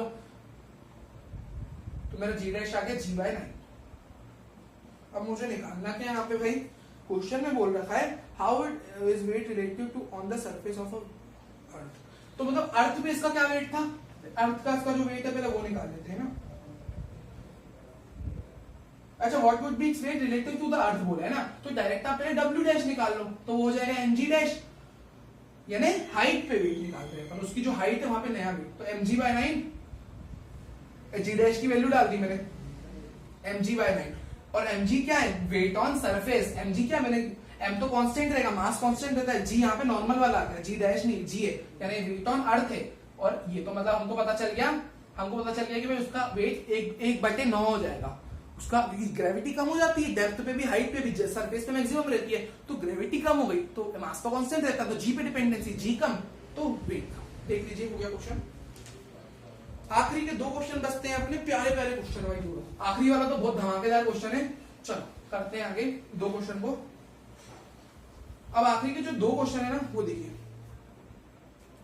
कि भाई बोल रखा है time period of revolution of satellite is 24 hour. देखो ये केपलर थर्ड लॉ का क्वेश्चन है, जो कहता है टाइम पीरियड का स्क्वायर, मोर प्रिसाइजली यहाँ पे कहा गया सेमी मेजर एक्सिस के क्यूब के, लेकिन क्वेश्चन में यहाँ पे रेडियस वगैरह से अपन डील करते हैं। तो टाइम पीरियड का square is proportional to r cube. अब इसको प्रोपोर्शनल हटाओगे, k को मैंने कांस्टेंट लगा दिया, इसकी वैल्यू पे अपने निकाली है चैनल पे, ठीक है, देखिएगा k की वैल्यू। तो अब देखो मैं क्या करता हूँ, दोनों को डिवाइड कर देता हूँ। अब मेरे को ये मेरी जनरल इक्वेशन आ गई। अब मेरे को क्या बोल रखा है क्वेश्चन में कि रिवॉल्यूशन ऑफ सैटेलाइट का जो टाइम पीरियड है वो 24 घंटे अगर रेडियस 4 आर है। तो मैं भाई मेरे को दो चीज बोली है, मेरे को क्या बोला है टाइम पीरियड अगर रेडियस 2 आर हो जाए तो क्या हो जाए, तो टाइम 1 का t square is equal to r cube, ठीक है भाई। तो टाइम 1 का स्क्वायर बाय टाइम 2 का स्क्वायर के r1 का क्यूब, कांस्टेंट तो सेम ही रहेगा ना भाई, कांस्टेंट थोड़ी बदलता है, ठीक है। वैसे इसको कैलकुलेट करोगे तो 4 पाई का स्क्वायर बाय जी आता है, ठीक है, वो आप करना कैलकुलेट, मैंने कराया चैनल पे, ठीक है। तो अब t1 क्या आता है, t1 जो आपको बोल रहा है कि भाई पहला टाइम पीरियड और दूसरा टाइम पीरियड। तो आपको देखो क्वेश्चन में बोला है time period of revolution of satellite 24 घंटे होगा। कब 24 घंटे कब होगा, जब रेडियस 4 आ रहे। तो मैं क्या करता हूं, अब मैं दोनों साइड इन्वर्स कर देता हूं ना, अपन t2 को ऊपर रख लेते हैं, इन्वर्सिंग बोथ साइड। अब अगर बोल रखा है कि भाई t2 का स्क्वायर, तो अपने को t2 तो निकालना ही है अपने को। t1 आपको दे रखा है 24 घंटे, 24 का स्क्वायर, और R2 आपको दे रखी है अगर रेडियस 2r हो जाए तो, और R1 आपको दे रखी है 4r। क्वेश्चन में आपको बोल रखा है कि भाई what if the radius of the earth, 24 घंटे टाइम पीरियड कब है, 24 घंटे टाइम पीरियड तब है जब रेडियस आपका 4r है ना, ये टाइम पीरियड इस रेडियस पे, तो इस रेडियस पे क्या टाइम पीरियड होगा वो निकालना है। करो भाई सॉल्व कर लेते हैं। 24 का स्क्वायर निकाल लो, फिर डायरेक्ट ले जाते हैं ना, काट देंगे अपन। 8r³ 64r³ इंटू 24 इंटू 24, 8 8 जा 64, 8 3 जा 24, 24 3 जा 72 t2, तो t2 पे रूट दे दो वहां पे, रूट 72 करोगे कितना आ जाएगा, रूट 72 करोगे तो रूट 72 कितना हो करके देख लेते हैं। 72 2 से 36 बार में, 2 से 18 बार में, 2 से 9 बार में, 3 3 आई होप प्लीज आप कैलकुलेशन देख लीजिएगा, ठीक है एक बार। तो 2 2 3 6 6 रूट 2 6 रूट 2 आवर अपना आंसर आ गया, नया टाइम पीरियड ही होगा। नोट कर लीजिए क्वेश्चन हो गया, लास्ट क्वेश्चन में पढ़ेंगे,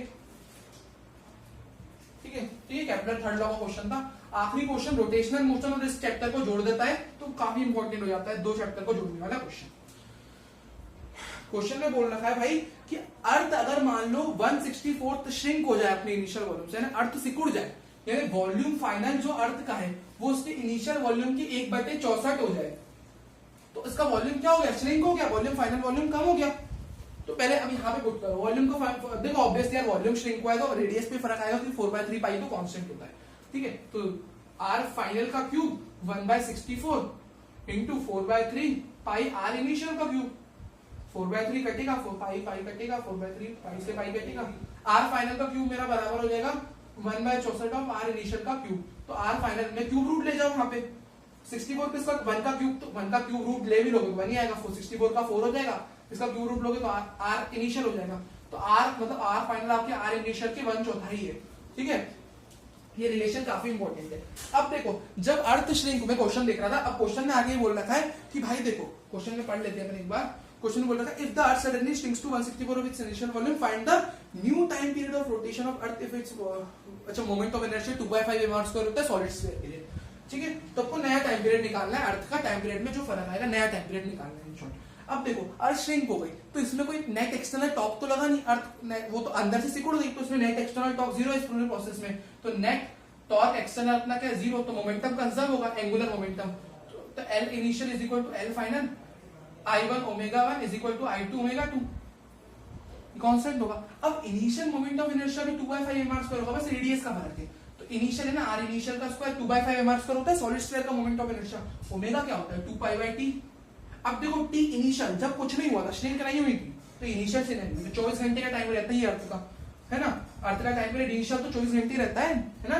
अब श्रिंक हो जाएगी तो टाइम पीरियड चेंज होगा, भाई अपने को निकालना है 2/5 m r फाइनल का स्क्वायर और जो उसका फाइनल 2π/t, ये t तो मुझे निकालना है, ये t मुझे निकालना है। देखो भाई 2π से 2π कट जाएगा, आप देख लीजिए क्या 2/5 m से 2/5 m कट जाएगा।